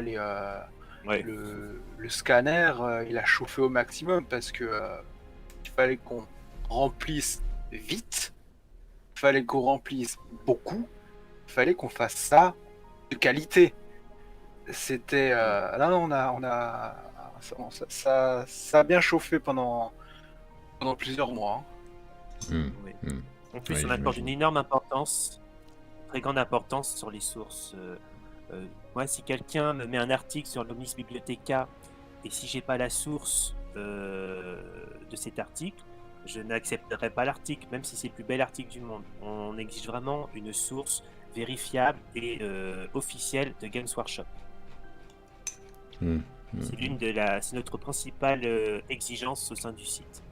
Voilà, on n'est La, pas là la- pour la inventer seule des morts. exception que j'ai faite, c'était donc pour la bibliothèque impériale, c'était donc les articles sur tout ce qui est le Grand Est, Katen, Nippon, Ligna, les Hobgoblins, tout ça c'était du fan fluff de Mathias Eliasson. J'étais pas prêt quand j'ai entendu le Grand Est et moi j'étais en mode le Doubs, la Franche-Comté, Ah oui, la le- région la- Grand la- Est, tu vois. Pas ce Grand Est là, non. Lorient, on va dire. Lorient de Battle. Excusez-moi, je suis encore très. Lorient. Donc ça c'est vraiment la seule entorse au règlement que je me suis permise, d'une part parce que je suis le chef, hein, voilà, mais surtout parce qu'il y avait qu'une autre source de information là-dessus, et que faut rendre à César ce qui est à César. Les bouquins de Mathias Eliasson sont en anglais certes, mais ils sont extrêmement bien faits. Hmm. Hmm. Hmm. Ouais. Après, pour Ouais, non, mais terminer sur le Lexicanum, Bah, oui, vas-y, si tu veux. Pour moi, le point principal Oui, de c'est différenciation, que- c'est l'abondance, hein, l'abondance de fluff, tout c'est simplement. que Enfin, il y en a plus. c'est aussi apparemment, de ce que j'ai compris, parce que j'avais discuté une fois avec un membre, quelqu'un qui avait participé, le Lexicanum, en fait, est lié avec un Lexicanum anglais et un Lexicanum allemand. Et apparemment, de ce qui m'a fait comprendre, ils essayent en fait plus de faire un copier-coller des lexicanums anglais allemands. Donc il y en a certains en fait, ils ne vont pas chercher les sources, ils vont juste sur les pages du lexicanum anglais, surtout anglais, hein, il y a l'allemand mais surtout l'anglais, et ils recopient, enfin ils traduisent cette page pour avoir l'équivalent en français. Nous, on n'est absolument pas, on est indépendant, on ne cherche pas à recopier qui que ce soit. On fait nous-mêmes, on a notre propre identité. Voilà. Donc c'est aussi, je pense, une autre différence. Après, ce que je dis ne vient d'une source, mais j'ai comparé souvent certains articles du lexicanum français avec le lexicanum anglais, et c'est vrai que parfois on se demande s'ils n'ont pas juste traduit la page. Ouais. Après, voilà. Après, on n'est pas en lien forcément avec eux, je ne sais même pas qui gère précisément le lexicanum. Après, voilà. Mais du coup, bon, tout à l'heure, c'est Guilhem, je crois, qui a abordé la question des sources conflictuelles. Donc, quand un roman Black Library ne dit pas la même chose qu'un codex, quand un codex ne dit pas la même chose qu'un article White Dwarf ou qu'un bouquin de JDR, que sais-je, comment est-ce que vous gérez les sources conflictuelles et comment vous les hiérarchisez entre elles? Selon quel ordre est-ce que vous avez décidé d'établir le truc? Parce que ça Alors, arrive moi, de temps en temps. Ouais. alors déjà, la date, je prends généralement la source la plus récente, tout simplement. Ouais. Voilà, parce que je considère que c'est un choix. On cherche à être dans les informations les plus récentes possibles. Donc déjà, je prends la source la plus récente, en considérant que si elle est sortie à ce moment-là, Games Workshop a décrété que c'était ainsi. Voilà. Après, donc souvent, très souvent quand même, soit Games Workshop n'a pas changé sa source, donc on la garde, soit on fait le choix de prendre la plus récente, ou sinon, avec Christophe et moi, on réfléchit un petit peu, et donc on essaye de mêler un peu les deux. On a eu souvent ce cas-là, notamment avec la faction des Nécrons. C'est une faction qui, bien que populaire, nous a posé problème parce que leur histoire a totalement été changée à partir de mémoire de la V5. Donc, Comme je disais tout à l'heure, les voilà. Tans sont passés de dieu tout-puissant à Pokémon. Quoi. Et les Tans, notamment, étrangement, par exemple, n'ont pas vraiment eu de changement précis sur leur histoire, hormis le fait qu'ils sont devenus des écharpes. Mais parfois, l'identité de certains Tans nous pose problème. Donc on espère que dans les prochains codex ou prochains romans, ça sera corrigé. Mais après, n'exagérons pas, on n'a pas souvent ce genre de soucis. Très souvent, on a tout de suite des sources récentes qui nous permettent très rapidement de régler la question. Voilà. Après, au pire, on essaie de faire rentrer ça au chausse-pied et puis ça va, quoi. Je veux dire, on n'est Voilà. pas au niveau de Warhammer Battle où ils ont totalement retconné la tempête du chaos. Mhm. La tempête du chaos, pour les plus jeunes qui ne connaissent pas, c'était un événement mondial. En fait, Game Workshop a créé une histoire et se proposait d'utiliser les rapports des batailles que les joueurs lui envoyaient, à l'époque encore par la poste, pour décider du résultat de la campagne.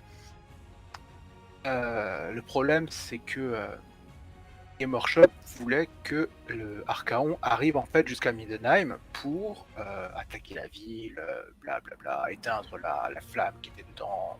Bref, le problème, c'est que avec les rapports de bataille qui arrivaient, si Game Workshop avait voulu suivre les rapports des joueurs, en fait, Archaon n'aurait même pas dépassé Wolfenburg. Je sais pas si vous voyez la carte de l'Empire. Il sera arrêté à mi-chemin à peu près. C'était pas cool. Donc en fait, par la suite, ils ont totalement effacé. Totalement. Ils n'en ont plus jamais parlé. Et donc ce qui était embêtant, c'est que donc le JDR V2 se passe totalement dans le post de Tempête du Chaos. Et les codex, eux, qui suivaient, l'occultaient totalement. Donc c'était un peu difficile de conjuguer en fait les deux en même temps, parce que post-tempête du chaos, tout ce qui était au nord de Middenheim, c'était un champ de ruines. Alors que si on lisait les codex, ils se battaient, mais ça allait, quoi. Les villes étaient florissantes, c'était un peu difficile quand même. Bon, tout ça c'est du battle, donc... Oui, enfin cela dit, le 41e millénaire n'est pas forcément en reste non plus, parce que exactement dans la même logique, il y a eu une première 13e croisade noire aussi, puis une deuxième 13e croisade noire. Ah, c'est exact. C'est pareil, exact, finalement, ouais. à peu près. Ça, c'est la même logique, si ce n'est que... Alors il y a quand même une différence, ouais, que j'ai fait la 13e croisade noire, c'est qu'à la fin de la 13e croisade noire, ça se termine dans le fait que Abaddon et donc les armées du chaos foncient sur Cadia. Et en 2017 est apparue donc la trilogie de livres Gathering Storms, où justement Gulliman, qui mène à la résurrection de Gulliman et l'entrée officielle dans l'avancée du lore, en fait, on dépassait enfin on arrive enfin au 42e millénaire. C'est qu'on enchaîne tout de suite au moment où Abaddon arrive sur Cadia.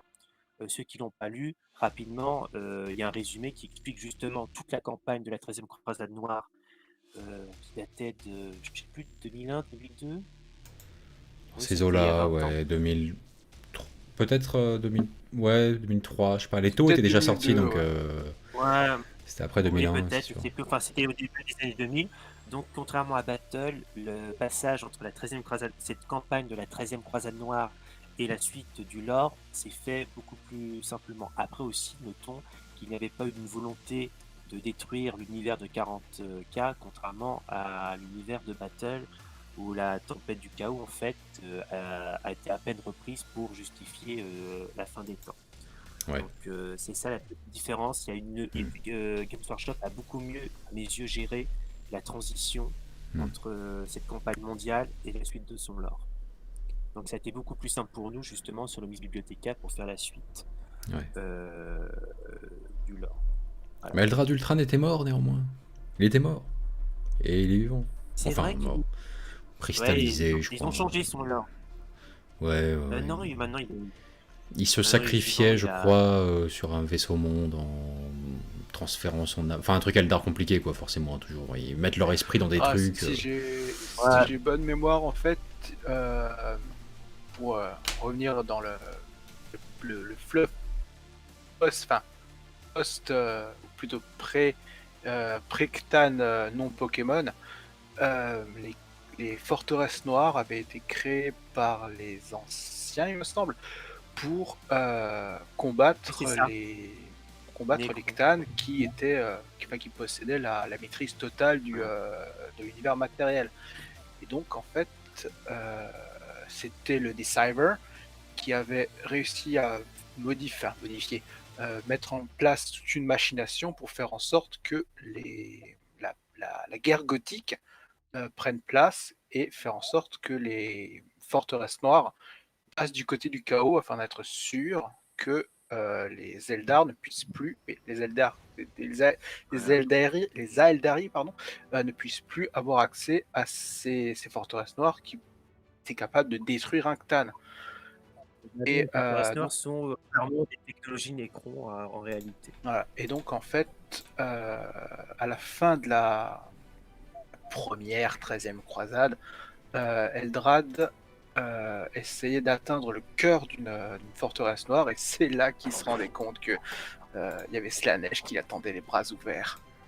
Il s'est fait happer par une forteresse noire, en fait. Ouais.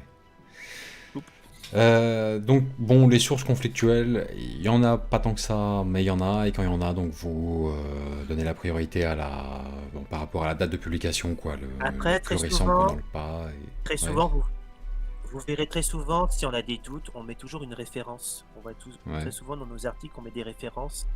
Vous cliquez sur les références, ça vous mène directement au bas de notre page et vous avez la source où on a trouvé l'information. Mhm. Voilà. Donc comme ça, on essaie d'être le plus clair possible pour nos lecteurs.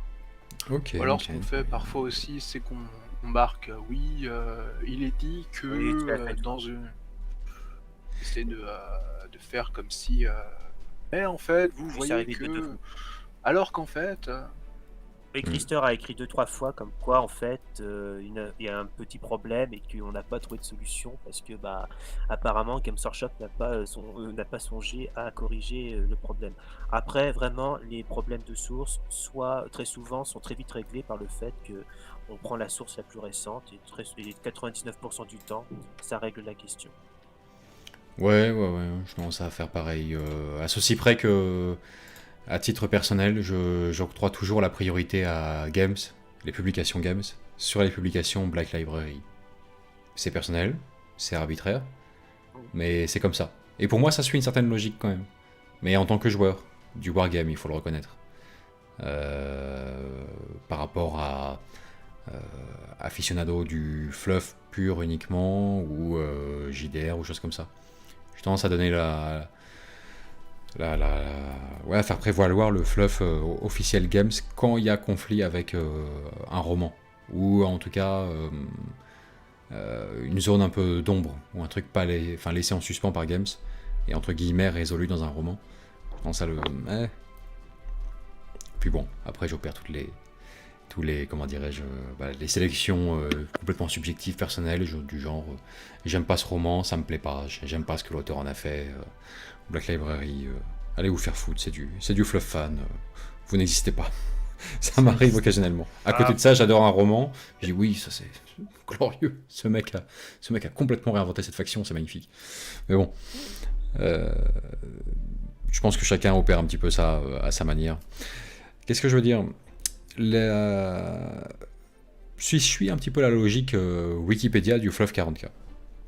Comme la bibliothèque impériale et un peu le Wikipédia du fluff de Warhammer Battle.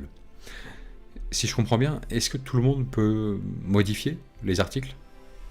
Ou Alors pas il faut Alors, oui, vous pouvez modifier, notamment, on a quelques-uns qui participent régulièrement pour des corrections ou rajouter quelques éléments. Alors, nous, Christer et moi, on est des modérateurs. Donc, si vous faites une modification sans être inscrit et sans avoir eu les droits de modération, on verra votre modification et si on estime que ça ajoute du contenu et que c'est justifié, on corrigera. Après, on a eu certaines personnes qui régulièrement, on a constaté, faisaient des bonnes corrections, rajoutaient des bons éléments. Et donc, on les encourage à venir sur notre Discord, parce que le Miss Bibliothéca a un Discord, de venir nous contacter. Et si on constate que que vous pouvez nous aider, que vous avez de la bonne volonté, on vous encourage ensuite à créer un compte, on vous aidera pour ça. Et ensuite, on vous donnera les droits de modération. On vérifie quasiment tous les jours. Moi, personnellement, je vérifie pratiquement tous les jours toutes les modifications qui ont été faites. C'est surveillé. Donc, il n'y aura pas de souci. Et sincèrement, je le dis à tous ceux qui nous écoutent et qui seraient tentés, tout le monde est le bienvenu, que vous soyez correcteur, traducteur, que vous avez des idées d'articles, il n'y a pas de souci, hein, c'est ouvert, c'est pas du tout fermé.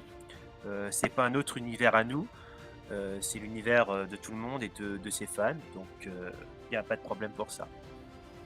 Ouais, au niveau des inscriptions, en fait, on a été obligé donc de faire en sorte que les gens doivent nous contacter d'abord pour qu'on puisse les faire en sorte qu'ils puissent s'inscrire. C'est pas qu'on est des méchants et qu'on veut faire du tri, hein, c'est juste qu'on a eu de gros problèmes avec des bots. À une certaine époque, on se retrouvait avec une trentaine de messages de bots qui nous proposaient toutes sortes de choses. N'importe quoi. J'imagine. Surtout du n'importe quoi. Surtout une sorte Et, de chose, à mon avis. Mais bon. Mais aussi. Parfois c'était en mais, russe, donc on sait pas. Ah bah oui. et donc, tous on les sait. jours, on se retrouvait. On connaît pas le russe, mais on sait. À, On sait, oui. à devoir effacer, enfin, annuler des modifications, ça devenait littéralement infernal. Et donc le seul moyen qu'on a trouvé, c'était donc de faire en sorte que les créations de Ouais, compte non, se mais fassent Enfin, à la c'est main. normal. Ouais, c'est soumis normal, à enfin, je veux dire, approbation et des choses comme ça, oui, c'est la moindre des choses. Il faut absolument Bah, en pas fait, ouvrir ça. c'est pas précisé, mais en fait, pour que ça soit clair, on n'est pas, Christer et moi, les propriétaires de l'Omnis Bibliothéca. En fait, c'est détenu par une autre personne qui est aussi le propriétaire de En fait, nous sommes des bots. JDR, c'est lui qui possède le site. Pardon. Exactement. Voilà.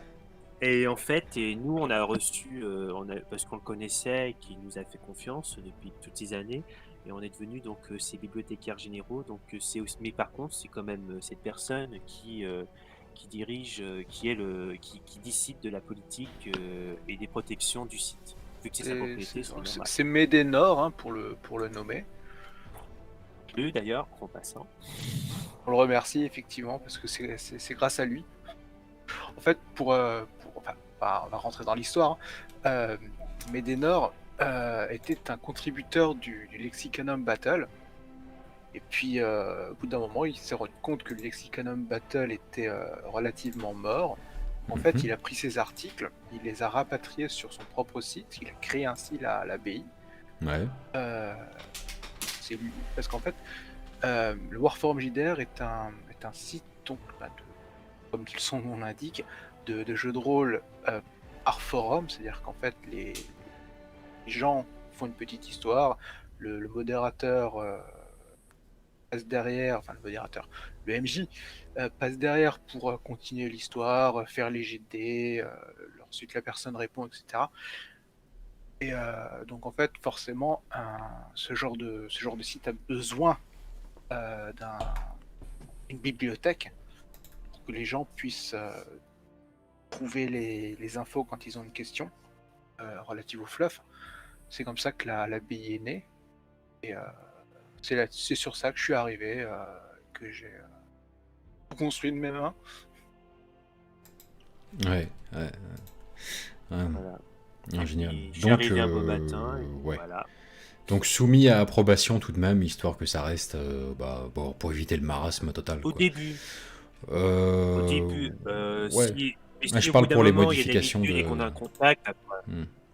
D'accord, d'accord. Ouais. Oui, alors au début, si on constate qu'il y a des modifications régulières par la même personne, on a toujours le même lien. Donc à ce moment-là, on se débrouille et on peut mettre en place une modération automatique pour cette personne. Et puis voilà, il n'y a pas de souci. Oh, vous allez avoir une petite recrudescence, je pense, de profils particulièrement vicieux, puisque n'étant pas des bots, mais bien humains trop humains, ils risquent de passer les premiers filtres en faisant les yeux doux. Et après, apparemment, je vois dans le chat là que ça démange certains d'aller inscrire sur la page des custodes qu'ils aiment être enduits d'huile ou ce genre de choses. Enfin bref, c'est terrible. C'est Ah, terrible. c'est. Oui. Ouais. Par Désolé contre, les gars, je mais vois c'est... dans le chat, je vois dans le chat par contre, et ça me fait penser à ta vidéo sur le livre de règles, enfin sur la sortie de la V9. Ce qui a été très compliqué, c'était les termes anglais Ah ouais. que Games Workshop, pour une raison qui m'échappe totalement encore aujourd'hui, et depuis la V7, s'est amusé à garder les noms d'unités, même simplement capitaine ou sergent en anglais. Personnellement, moi, ça me gênait pas parce que je comprenais, mais on a dû passer des articles entiers à retraduire, à rechercher le vieux terme français en regardant les V5, V6 Ou pour en éviter inventer de toutes pièces qui se rapprochaient le Ouais, plus possible du on terme en a anglais. fait, ouais. En attendant qu'un jour, peut-être, Games Workshop daigne enfin faire des traductions. Bah, Et c'est pour l'avantage, ça c'est qu'on qu'ils est y ravis reviennent comme maintenant. tout. Et Justement, maintenant, ils là, j'ai traduisent. vu la V9. Ça y est, enfin la V9 est retraduite. Je ne comprendrai jamais pourquoi la V7 et la V8, on a été envahis de termes anglais, ce qui est assez insupportable, je trouve, à lire au bout d'un moment. C'était un peu bizarre à la fin de passer, et surtout pour des gens qui ne connaissaient pas l'univers, des francophones qui voulaient découvrir Warhammer 40 000 et qui ne connaissaient pas forcément l'unité qui était dite en anglais, bah, ça pouvait, je pense, les perdre beaucoup. Bon, enfin, en tout cas, apparemment, depuis la V9, c'est corrigé, donc ça va nous faire un poids en moins, mais ça a été quand même pendant 2-3 ans assez compliqué. Le retour des Génovores C'est... et des Ah oui. Génocrates alpha. Oui, et on est embêté, on regarde Jekyll Judy Stealer, on met secte Génovore. Terrible. Enfin bref. Oui, enfin tout ça est fait. Bon, plus ou moins, ils y reviennent aux traductions full FR. Écoute, on va pas s'en plaindre, c'est vraiment un pas dans la bonne direction, mais enfin tellement pour moi, c'est super important. Même si ça se fait avec pertes et fracas, hein, parce que du coup, vous voilà bon pour modifier des articles à base de... les voïvodes de Drukhari sont désormais des archontes. Anciennement, les Warlocks Eldar, voilà. Bon, terrible. Le problème, c'est que les archontes, c'était de mémoire des unités au sein des Eldar. Ouais, c'est ça, c'était les archontes. Et Psyker. Le petit Psyker Eldar, quoi, on va dire, Ouais, le Psyker intermédiaire. Et Et désormais, c'est servait le... de bras droit du grand front. Voilà, c'est l'Archon en anglais, et donc le Voïvode Eldar Noir dans l'ancienne traduction française. Enfin, tout ça s'entrecroise, c'est terrible. De toute façon, Mais on bon. attend le codex de Drukhari de la V9 pour être sûr. Ouais, quand même, je pense que ça vaut le coup. Enfin. Donc, c'est un boulot titanesque de compiler tout ce fluff, en allant le chercher, y compris dans des bouquins Forge World, dans des bouquins de campagne, parfois en traduisant donc intégralement ce qui n'est pas traduit, avec des textes entièrement en anglais, même simplement Le travail de traduction est énorme. Ouais, et d'enregistrer dans la base de données tout simplement les textes, même des codex. Un travail colossal, fort utile, je pense, à un très grand nombre, puisque voilà, on en fait partie. Hein. Quand on se pose une question sur le fluff, on va directement là-bas. On a le plaisir de trouver donc au maximum, vraiment au maximum, les sources officielles reproduites ici et éventuellement agrémentées d'annotations pour la source ou ce genre de choses.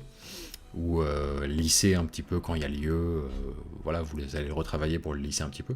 Exactement comme je fais finalement pour les compendiums Arcana, hein, souvent.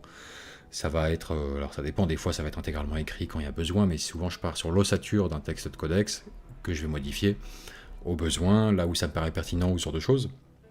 Mais du coup, on sait, en passant par l'Omnis Bibliotheca, qu'on a non pas l'article un peu fantasque d'un rédacteur en herbe qui s'est senti inspiré sur les Nécrons et qui a écrit ce qu'il voulait, mais on va directement vers le plus officiel, le plus pertinent, le plus ouais, le plus à jour et le plus pertinent, c'était le mot, pas besoin d'en rajouter. Voilà, avec une bonne base de fluff vraiment officielle, et ça c'est vraiment génial. Donc on a vu pléthore de Oui, je veux commentaires dire, dans le chat. techniquement, ce qu'on fait, c'est littéralement du copier-coller Ah mais c'est des parfait, codecs. c'est parfait. C'est ça. En fait, la seule chose qu'on interdit, que Medena nous a interdit, et que par extension lui aussi, c'est de réécrire sur l'API les profils et les règles des unités. Ouais, Parce que fait pas de autant règles. Game Workshop regarde d'un œil assez Surtout depuis 2015. enfin, voilà, ce qu'on fait en réécrivant les fluff, autant si on commence à mettre des profils d'unités, là c'est bon, il y a les On ne fait que du lore. Donc, si vous cherchez des règles d'unité, venez Ah, pas si. ici. On ne fait absolument pas Ouais, ça. puis, si, en plus, je trouve que. si on fait ça, les avocats de Game Workshop vont nous tomber dessus et ça va être En plus, mauvais. vous avez plus de chances que le. Comment dire, le fluff a tendance à rester plus stable que les règles. Et si jamais vous vous mettez à intégrer les règles de jeu, vous allez passer beaucoup plus de temps à les updater que le fluff, qui, malgré ses Plus est, quelques ça, c'est vrai. modifications, est quand même plus stable au fil des ans. ouais. Donc Après, on a c'est vraiment pas dans notre dans l'ADN de nos sites. On n'est vraiment pas du tout là pour proposer du JDR. On n'est pas là pour proposer une partie de figurines. Nous, c'est purement de la lecture d'un univers point barre. Donc, oui, c'est pas le lieu, c'est ça. que- Puis comme dit Geek Chronicle, ouais, bon, pour les règles, tu vas sur ALN 40K, quoi. Évidemment. Après, il n'y a pas que du copier-coller. Il y a beaucoup d'articles, notamment, par exemple, on a pris des romans de Black Library, notamment, je pense, pour des biographies pour les Primark, et on a résumé entièrement nous-mêmes des livres entiers sur un personnage ou sur un événement. Donc on fait beaucoup de résumés et d'informations, ce qui prend le plus de temps souvent. Et ensuite on propose du travail aussi de traduction sur des livres qui souvent ont 10, 15, 20 ans et dont on peut maintenant dire qu'il n'y aura jamais de traduction officielle de la part de Games Workshop. Et donc on fait un peu ce qu'avait fait un site que je vous recommande aussi qui s'appelle Taran, alors qui est beaucoup plus spécialisé sur justement l'univers de Warhammer 40 000 ainsi que ses règles sur la V1 et la V2. Ils ont Mhm. traduit notamment beaucoup d'œuvres ainsi que les règles, si ça vous intéresse, pour faire des parties qui datent vraiment de la V1 et la V2. C'est en lien sur notre site où vous tapez Taran, T-A-R-A-N. Et donc, ils m'ont beaucoup. Quand j'ai vu leur travail, moi personnellement, il y a quelques années, ça m'avait motivé pour m'y mettre. Et aujourd'hui, c'est devenu de temps en temps un vrai plaisir et je suis le premier à profiter de mes traductions.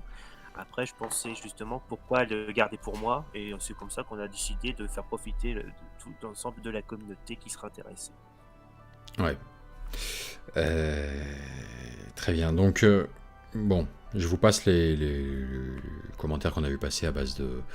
Alors que Suork notamment dit que Omnis Bibliotheca a été très utile pour la création des codex pour NetEpic, Palladium, sur lesquels il bosse. D'autres nous ont dit que pour le JDR, ça avait été super utile, etc., etc. Du coup, ça nous amène à la question finale sur l'Omnis Bibliotheca et la Bibliothèque Impériale, son pendant pour Warhammer Battle. Comment aider l'Omnis Bibliotheca ? Si tant est que vous ayez besoin de la moindre aide, hein, parce que pas tout. On a toujours besoin d'aide, surtout au niveau de la bibliothèque impériale. Autant quand je suis arrivé sur l'API à l'époque, j'étais au chômage. Forcément, j'avais énormément de temps devant moi. Oui. Donc forcément, c'était assez évident, assez facile de compiler tout ce qui était compilable. D'ailleurs, pour vous donner une idée, à l'époque, je ne connaissais pas les sites d'OCR. C'est-à-dire qu'en fait, on scale une image et le site extrait les mots et les met sur un document Word. C'est magnifique. Les tout premiers articles que je faisais, je recopiais les livres d'armée avec les bouquins sur les genoux. C'était glorieux. C'était glorieux. Ah oui, tu recopiais donc, en avec fait, les bouquins. Ah oui, oui. Ouais. Ah oui. Et donc, maintenant, forcément, Il est fou. je suis plus au chômage. Et donc, il y a tout AOS qui nous tend les bras. Donc, s'il y a des personnes qui sont extrêmement motivées, extrêmement intéressées par Age of Sigmar, je les accueillerai à bras ouverts. Tiens, incroyable. Pas ironique en plus. Marrant. Ouais, parce que je me souviens avoir vu comment dire, une boutade sur AOS sur l'Omnis Bibliothéca, je sais plus autour de quel article. Mais Ah oui, il y en a plein. Guilhem n'aime pas AOS. la moitié des articles sont basés, et pas comme cet univers de PD. C'est terrible. D'accord, donc il y en a plein en fait. Mais et du coup, a priori par contre, Je suis encore en deuil. Ok. Ah, ouais. Oui, je suis là. Se passe-t-il Ouais. Donc Guilhem est hostile à AOS, Krister nettement moins, c'est ça? Ouais, nettement moins, je veux dire. Bon, c'est. Je veux dire, je suis pas totalement hostile. Par contre, je me suis pas trop mis dedans, j'avoue. D'accord. Ouais. Bon alors, de temps. moi, Alors, Age of Sigmar, j'aime bien me moquer d'Age of Sigmar parce que j'ai toujours pas avalé la pilule de la fin des temps. En termes Ouais, de la lore, fin- c'est la fin la des- une catastrophe. la fin des Et temps après, par contre, pour Guilhem et moi, je c'était reconnais une chose. extrêmement dur. Parce que Extrêmement on a dur. fait la fin des temps et quand on est des vieux fans et quand on a lu ce qu'on a lu, c'était très dur. Après, Age of Sigmar, en termes de lore, j'aime pas beaucoup parce que je trouve pas que c'est beaucoup moins dark fantasy que Battle. Et moi, ce que j'aimais dans Battle, c'était ce côté, c'était un peu le Seigneur des Anneaux, un peu dégueulasse. Tout était sombre, tout était sale. J'aimais bien cette ambiance et j'ai pas retrouvé cette ambiance actuellement dans Age of Sigmar. Après, je reconnais que de ce que j'ai lu personnellement et de ce que j'ai entendu en termes de jeu et en termes aussi d'argent, parce que on va pas se mentir, c'est quand même un investissement. Les figurines, une armée de chez Games Workshop, c'est apparemment beaucoup plus souple, beaucoup plus simple, notamment pour de nouveaux joueurs. Voilà. Mais en Ouais, termes pour un tour de pure lore, faut bien savoir qu'à l'époque, quand on jouait à Warhammer Battle, pour avoir une armée digne de ce nom sur un champ de bataille, c'était quasiment 3 mois de salaire. Et autant de mois pour peindre les armées de façon appréciable. C'était un hobby qui coûtait extrêmement cher. Parce que je veux dire, autant sur du 40K, une escouade de 10 Space Marines, c'est une unité, c'est parfaitement légitime. Autant sur Warhammer Battle à l'époque, pour avoir une unité efficace de lanciers impériaux, c'était 20-25 figurines. Je ne parle pas des Skaven où si tu voulais que ça soit efficace, il fallait qu'il soit 40. Donc ça coûtait cher, ça coûtait très très cher. Après mes petites blagues sur Age of Sigmar, c'est un truc entre moi et Krister, j'aime bien faire des petites blagues là-dessus. Voilà, c'est innocent. Hein, ne prenez, ceux qui aiment Age of Sigmar, c'est votre droit, ne vous inquiétez pas. Hein, en réalité, j'ai pas grand-chose à dire de l'univers. Et je reconnais que d'un point de vue du jeu, ça m'a l'air d'être beaucoup plus simple de ce qu'avait été Battle. Moi, personnellement, pour l'Omnis Bibliothéca, en termes d'aide, je dirais tout simplement, c'est pas que j'ai besoin d'aide, tout le monde est le bienvenu pour apporter une contribution dans l'univers. Comme vous le voyez, ceux qui lisent, il y a beaucoup d'articles qui manquent. C'est un travail pour des années. Si vous aimez traduire et que vous êtes bon en anglais, vous êtes les bienvenus. Traduire des textes de Games Workshop, c'est pas ce qui manque.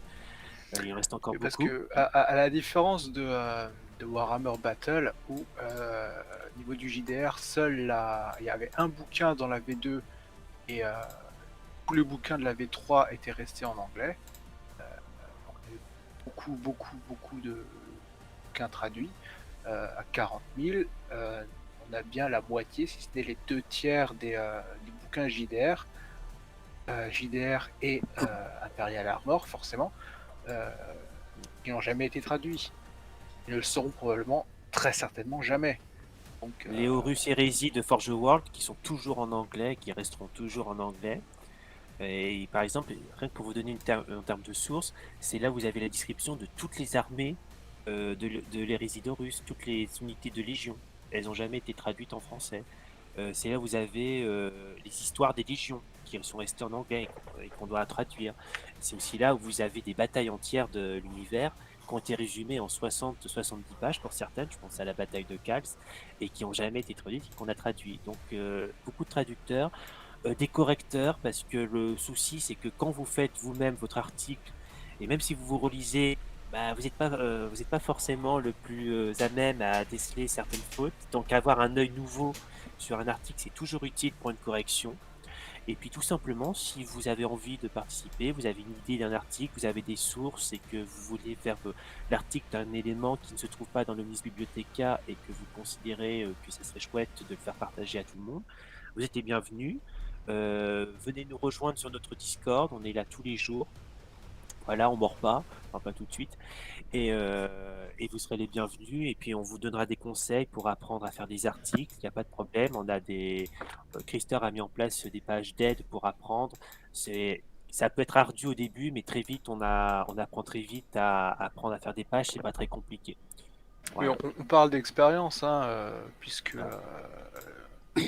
moi, quand je suis arrivé, j'avais jamais touché un wiki de ma vie. Pareil.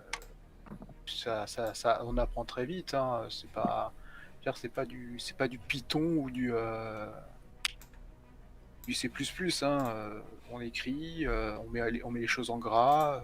En fait, le plus difficile, c'est faire les tableaux. Par exemple, vous voyez la page d'accueil, les tableaux sur la page d'accueil. Ça a l'air super, c'est génial. Par contre, pour le faire, autant celui de l'OB, je l'ai recopié sur celui de l'ABI.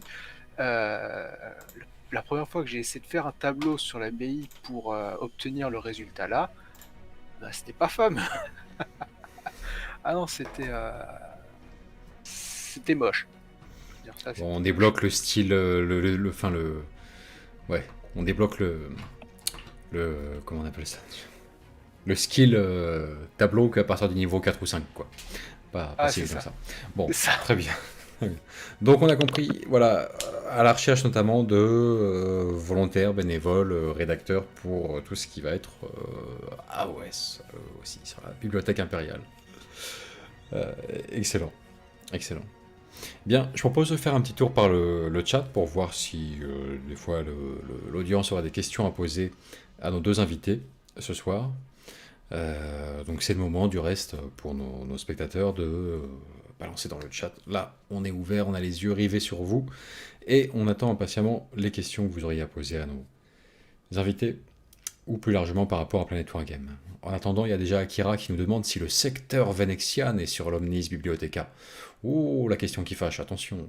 Il y a toujours temps de vous virer. Hein.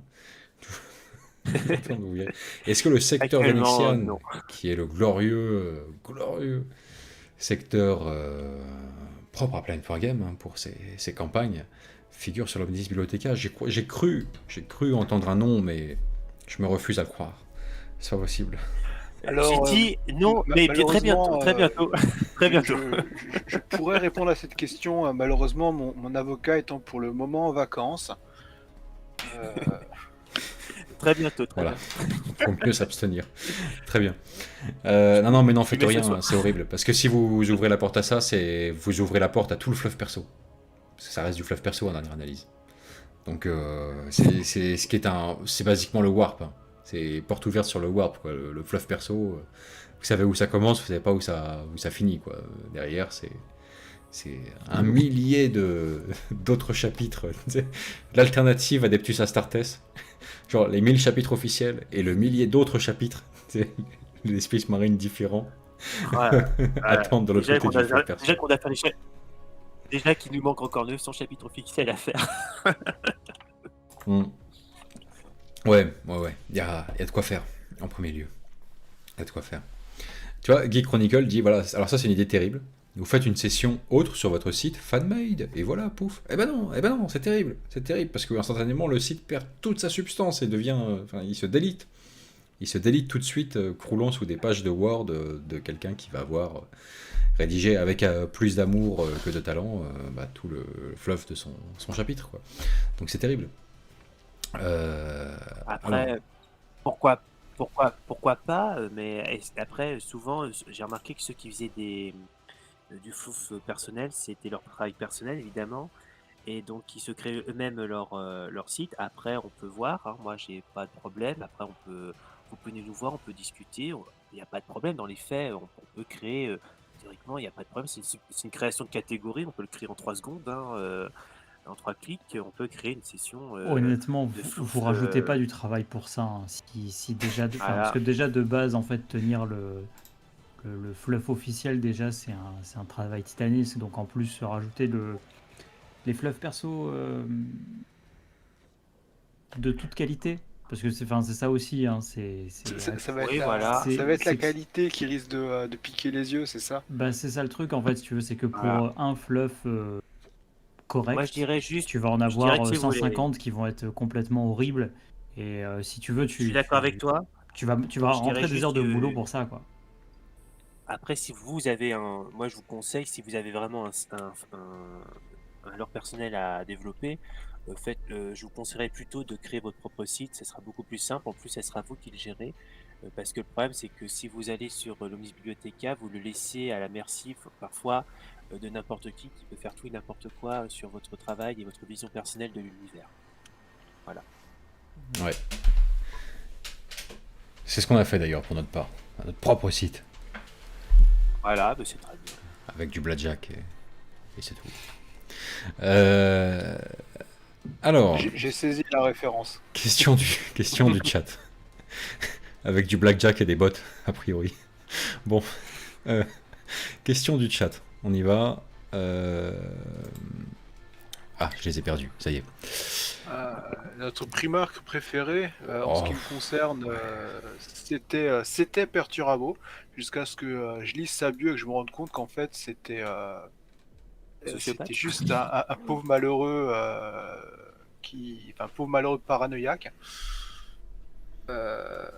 Depuis, je suis passé sur Conrad Kurz. Kurtz. Je sais pas comment on prononce d'ailleurs. Kurz On va dire Anclani. Moi personnellement, Kurz, oui. Moi Bon, personnellement, je l'ai toujours comment plutôt prononcer- rapproché de. comment prononcer- Je l'ai toujours plutôt Voilà, on va rapproché de éviter le Cruz. débat. Voilà, évitons le débat aussi de comment on prononce un Ctan. Ouais, mais je crois qu'on a fait un live entier déjà sur les prononciations foireuses du hobby. On a fait un live entier sur les prononciations problématiques. Et la liste est longue. Alors, moi j'en ai 3. Alors vous allez me dire, je suis un classique et tout le monde va me faire bouh. J'aime bien Robot de Gulliman version 40K. Je l'aime pas version 30K. Je trouve qu'il est très intéressant maintenant qu'il est arrivé. Il est arrivé dans l'univers de 40K. Donc c'était vraiment le personnage rationaliste qui avait une vision de progrès, qui se retrouve paradoxalement à la tête d'un empire obscurantiste ultra religieux. Donc j'ai adoré les 2 livres sur son Imperium, où on voit juste Gulliman qui n'est pas du tout dans son élément, qui a peur des chérubins et qui se demande encore comment ça se fait qu'on puisse vénérer l'empereur comme un dieu. Donc j'aime bien Gulliman en 40K. En 30K, je le trouve ennuyeux. Sinon, j'ai toujours bien apprécié le Khan. Je sais pas, le Khan, il m'inspire, il est sympa. Il a un côté simple et droit que j'apprécie. Et sinon, dans le dernier que j'apprécie, c'est Magnus le Rouge, parce que je trouve qu'il c'est un des Primarques, qui est un des personnages qui a vraiment une histoire vraiment tragique. Voilà, donc vraiment le Primarque qui était bon et lumineux, qui à travers de facteurs extérieurs à lui est devenu un être mauvais. Donc je l'apprécie particulièrement. Voilà. En fait, l'épisode de la toile impériale résume bien la façon de détourner dont Tout un livre Tsench, à résumer. dont Tsench fait les choses. L'empereur veut faire en sorte que les humains puissent se passer du warp. Tsench dit à Magnus le Rouge, regarde dans le futur, tu verras ce qui va se passer. Magnus le Rouge regarde le futur, il voit Horus, il essaie de prévenir l'empereur. Il pète les protections du trône d'or. C'est le bordel. Allez, Spoiler alerte. Oui, un petit peu. C'est le bordel. le trône d'or, l'empereur est obligé de s'asseoir sur le trône d'or, la toile impériale est détruite, ne sera jamais réalisée, les humains ne pourront jamais se passer du warp, et Tsench a gagné un Primark pour lui. Voilà. Voilà. All Mais according c'est to pas le Kaikaku. meilleur. Mais je dirais à ceux qui nous écoutent, je vous conseille le livre récemment sorti sur Black Library de Fureur de Magnus, là où vraiment la tragédie du personnage est encore plus forte que jamais. Voilà. Voilà pour les Primarques. Et d'ailleurs, on est en train de terminer la biographie du dernier Primarque en ce moment. Ça fait 1 an et demi que je l'ai fait. Donc j'ai lu 50 bouquins de récits de Russes. Ça vous donne une idée du travail que j'ai résumé pour chacun des personnages. Voilà. Et c'est pas fini. Ouais, ça a une bonne idée du travail, quoi. Surtout que faut se les taper, les romans Russe Hérésie, à titre perso. Enfin. Question complémentaire du Bah, faut chat. bien essayer. Est-ce que vous prononcez Tsinch, Snatch ou Tswanch? C'est la vraie question par rapport à Moi j'ai dit Magnus. Chance. Moi je dis Chance. Mais c'est ma personne. Pour moi, c'est Tsench, donc voilà. Ah, ils Voilà, savent Tsench, même pas que c'est on a- Tswanch. Ouais, on sait pas. C'est terrible. Bon, nous aussi on a eu Tswanch. ces débats, on sait pas. Chance. Ouais, c'est Comment tu dis c'est oui. Chance Tswanch, a priori.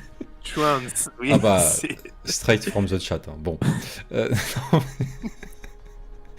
Bien. Alors, qu'est-ce qu'on a d'autre comme question?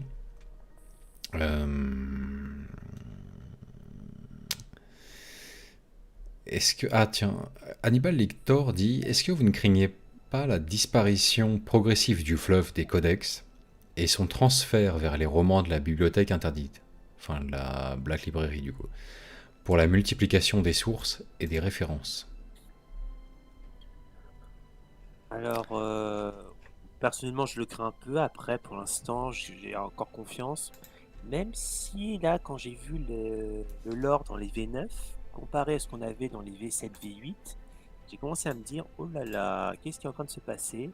C'est beaucoup moins détaillé, je trouve. Il y a beaucoup moins de contenu. Je pense notamment à quelque chose que j'appréciais, c'était le lore des figurines. Il y avait toujours avant une belle page qui te présentait la l'unité, et là maintenant c'est revenu à des formats qui me font penser à la V3. Les codex de la V3, justement, on avait un petit dessin ou une figurine, on avait justement que quelques lignes. Ce qui est l'avantage des codex, évidemment, pour tout le monde en termes de lore, c'est que ça offre un squelette sur une faction. Si vous ne connaissez pas la faction, à l'avantage, vous arrivez, hop, ça vous fait un résumé d'ensemble de la chose. Et nous, ça nous a toujours aidé, que ce soit la Bibliothèque Impériale ou l'Omnis Bibliotheca, pour vraiment nous baser sur une faction. Donc oui, personnellement, je le crains, j'espère, je croise les doigts que ça n'arrivera pas, parce que évidemment, le problème de Black Library, c'est que je trouve que c'est un peu moins accessible, surtout pour des gens qui ne connaissent pas forcément l'univers en détail. Après, à l'époque de la V3 sur 40K, on avait encore les White Dwarf qui n'étaient pas encore devenus de simples catalogues de figurines. Ce qu'ils ont été donc entre 2015 et 2018 à peu près. Dans les fin 90, début 2000, les White Dwarf, c'était des mines de fluff. Quasiment un article sur 2, c'était du fluff à gogo. Beaucoup, quand je dis beaucoup, c'est énormément d'archéo fluff qui se trouvent sur l'OB et sur l'ABI, viennent des White Dwarf. C'était franchement bien, donc ils pouvaient se permettre d'avoir des codex un peu légers, pour ça comme ça, parce que si tu avais les White Dwarf qui allaient avec, tu pouvais facilement te faire une idée du fonctionnement de l'armée en question. Ouais. Non, à voir s'ils veulent réessayer de faire la même chose. Je sais pas. Et pour conclure, une dernière question, on va prendre celle de Timothée Verfert, qui nous dit vos opinions sur l'évolution du fluff par rapport au marketing de Games Workshop. Je pense que la question est plus compréhensible si on s'arrête à vos opinions sur l'évolution du fluff, tout court. Parce que par rapport au marketing de Games Workshop, ça ne clarifie pas vraiment la question. Enfin, prenez-la comme vous voulez, mais... Personnellement, je trouve que depuis 5 ans, ça va un peu mieux le marketing de Games Workshop comparé à ce que ça avait été. En question purement lore, alors en fait, moi je suis plutôt content pour l'instant. Parce que combien de fois, combien d'années j'ai vu, et j'étais aussi le premier à dire, ça n'avance plus. On a été resté bloqué pendant 15 ans sur Abaddon, foncé sur Cadia, et pendant 15 ans, on ne savait pas ce qui se passait. Ça s'était un peu calmé à cause du fait qu'en 2006 étaient apparus les romans sur les Résidorus. Après, moi personnellement, ce que je crains un peu, c'est que après la fin de Siège de Terra, qui est actuellement la série de livres qui est en train d'être terminée pour conclure les Résidorus, ils nous ressortent soudainement un paquet de Primark qui nous font, après Edge of Primark, une espèce d'Hérésidorus version 2 avec les Primark qui sont de retour et c'est reparti pour la baston générale. Pour l'instant, je suis plutôt content. Je trouve qu'il y a eu des belles évolutions. Je pense aussi à un développement de sous-factions. Je pense au Chevalier du Chaos. Le personnage de Gulliman est devenu pour moi beaucoup plus intéressant maintenant qu'il est arrivé dans l'univers de 40K, contrairement à ce qu'il a été en 30K. Le seul petit sujet à débat, et il a été abordé, je pense, plusieurs fois ici, c'est les Primaris. Qui sortent un peu de nulle part, j'ai l'impression, et qui j'ai l'impression en termes marketing vous ont un peu envahi. J'ai l'impression que quand je vais sur le site de Games Workshop, j'ai un nouveau Primaris, un nouveau capitaine Primaris qui nous sort.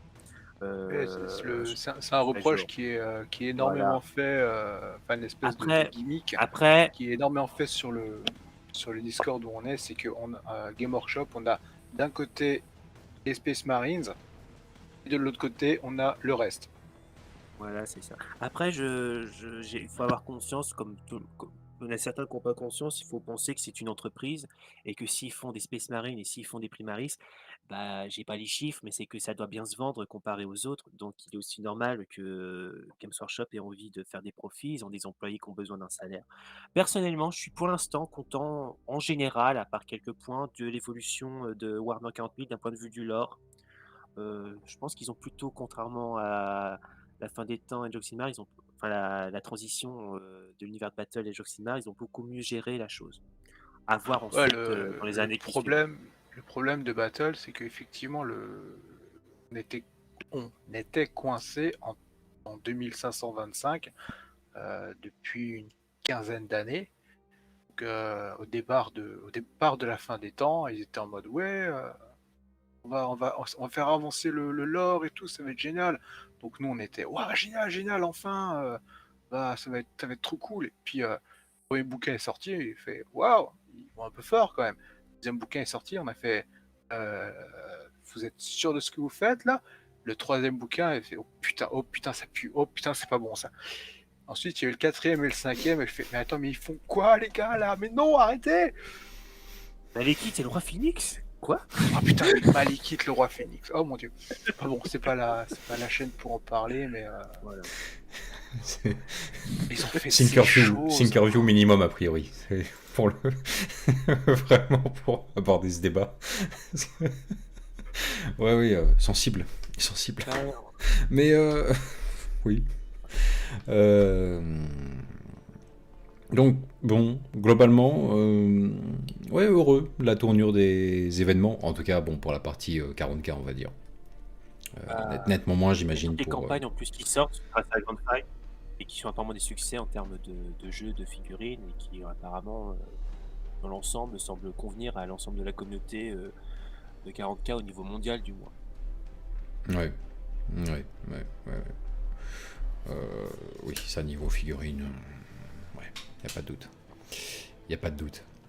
Bien, et Timmy, si tu as relevé ta propre question favorite ou si tu veux ajouter la tienne ou t'orienter vers ta propre conclusion, c'est le moment, je t'en prie, puisqu'on va s'apprêter à baisser le rideau de la boutique. On a fait un bon live là, avec nos désormais amis de l'Omnis Bibliothéca.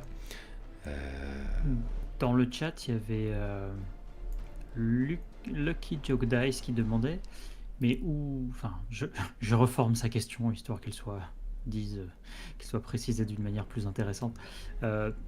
où est-ce qu'on peut trouver votre Discord justement de Fluff? Alors, sur l'Omnis Bibliotheca, sur la page d'accueil, vous descendez un petit peu, vous avez donc l'image de notre technoprète en train de tenir une plume. Vous descendez un petit peu, vous avez les dernières nouvelles et vous avez un cadre noir avec donc du contenu. Vous voyez un petit peu en bas, vous verrez le Discord de l'Omnis Bibliotheca, vous cliquez dessus et normalement vous avez l'invitation qui vous mène directement à notre Discord. Et c'est l'équivalent sur la bibliothèque impériale. Hein, Ou tout simplement dans les dernières nouvelles. Le nom de notre Discord. Discord, c'est l'Omnis Bibliotheca, L majuscule, apostrophe, Omnis Bibliotheca avec majuscule à chaque fois. Voilà. Ouais. Et sur la page d'accueil, vous verrez dans les dernières nouvelles, vous avez le lien sur notre Discord. Voilà. Voilà, bon, très bien. Parfait. Impeccable. Messieurs, pareil, vous avez une dernière opportunité d'ajouter quelque chose avant qu'on ne conclue. Je vous en prie. Si le Encore cœur une vous en fois, dit. je remercie encore Planet Wargame de nous avoir invités et donner l'occasion de présenter notre site. Ça fait plaisir. Voilà. Et on continue nous-mêmes à suivre avec intérêt votre chaîne. Et Et merci beaucoup à l'Antinet de votre invitation nous a extrêmement touchés, je dois dire. Voilà. On était assez impatients de faire cela avec vous. Ah bah c'est bien normal, la moindre des choses. Je veux dire, on est une chaîne qui se veut notamment spécialisée dans ce qu'on aime le plus, le fluff et le jeu narratif. Surtout, et en fin de compte, à force d'avoir eu recours même à l'Omnis Bibliotheca au gré de mes recherches Google, comment au bout d'un moment ne pas inviter aussi les bibliothécaires en chef quand tout ça se passe dans l'Hexagone. Et c'est quand même une magnifique initiative, je pense, pour toute la communauté des passionnés de fluff, qu'ils soient joueurs de wargame, de JDR, de que sais-je, à travers toutes les déclinaisons, Epic, 40K, BFG, que sais-je, voilà, magnifique. D'ailleurs, c'est là où on se rend vraiment compte que la PI est devenue le site numéro 1 pour le fluff. Le soir de la sortie du dernier trailer de Total War Warhammer 3, Ouais. le site était en PLS. Ah oui, La bibliothèque impériale, le site il était en PLS, quoi. Il y avait une page sur deux qui chargeait pas. Il était pas prêt, le pauvre site. Hein. On a eu un pic de. Enfin, Medina nous a montré les chiffres. On est un de ces pics de connexion ce soir-là. Pas sauté. Ah là là, quelle excellente opération d'un point de vue marketing en tout cas pour Games.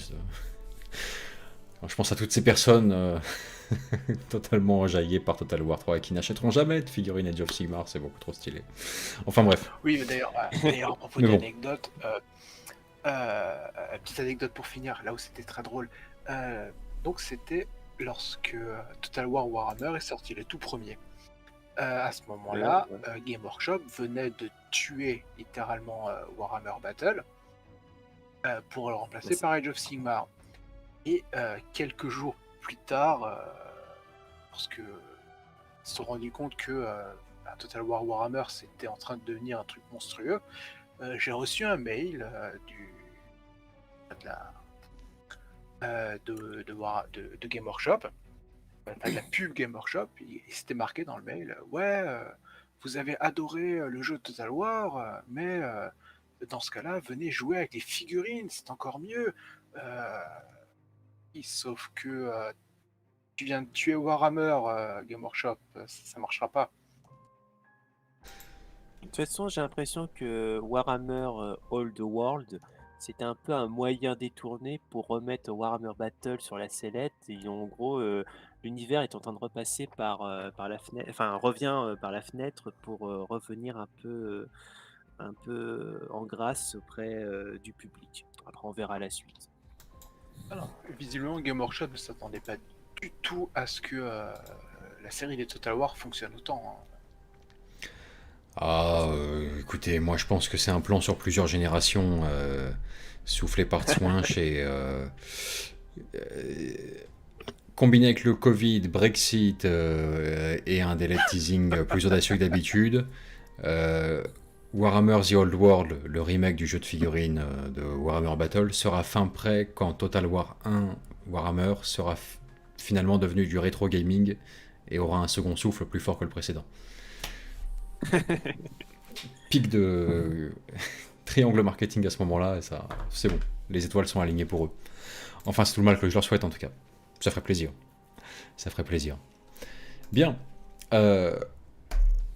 On vous remercie une nouvelle fois pour votre présence ce soir et pour ce que vous faites sur l'Omnis Bibliothécaire en général. On rappelle à notre auditoire qu'on a un concours de décor actuellement en cours jusqu'au 20 avril. C'est le moment de sortir la truelle, les moustiquaires, la colle blanche, les pinceaux, le plâtre, l'imprimante 3D, que sais-je, tout est permis. Aucun outil n'est interdit. On est sur une compétition de décor libre là. Tous les coups sont permis, ok. Peu importe que vous fassiez une table ou un simple élément de décor ou un marqueur d'objectif thématique, tout y passe. De toute façon, la notation sera absurde, soyez-en assurés. Bon esprit, lancez-vous. La moitié d'entre nous sont confinés, chômage technique, partiel. Pour la c'est le notation, tu vas faire comme les profs de philo quand ils doivent noter les dissertations à la fin de l'année. Ils prennent le paquet de feuilles, ils les balancent sur un escalier à 20 marches et ils donnent les notes en fonction de la marche sur laquelle c'est tombé.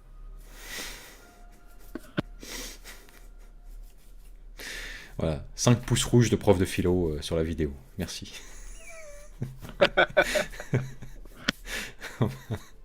Non, puis...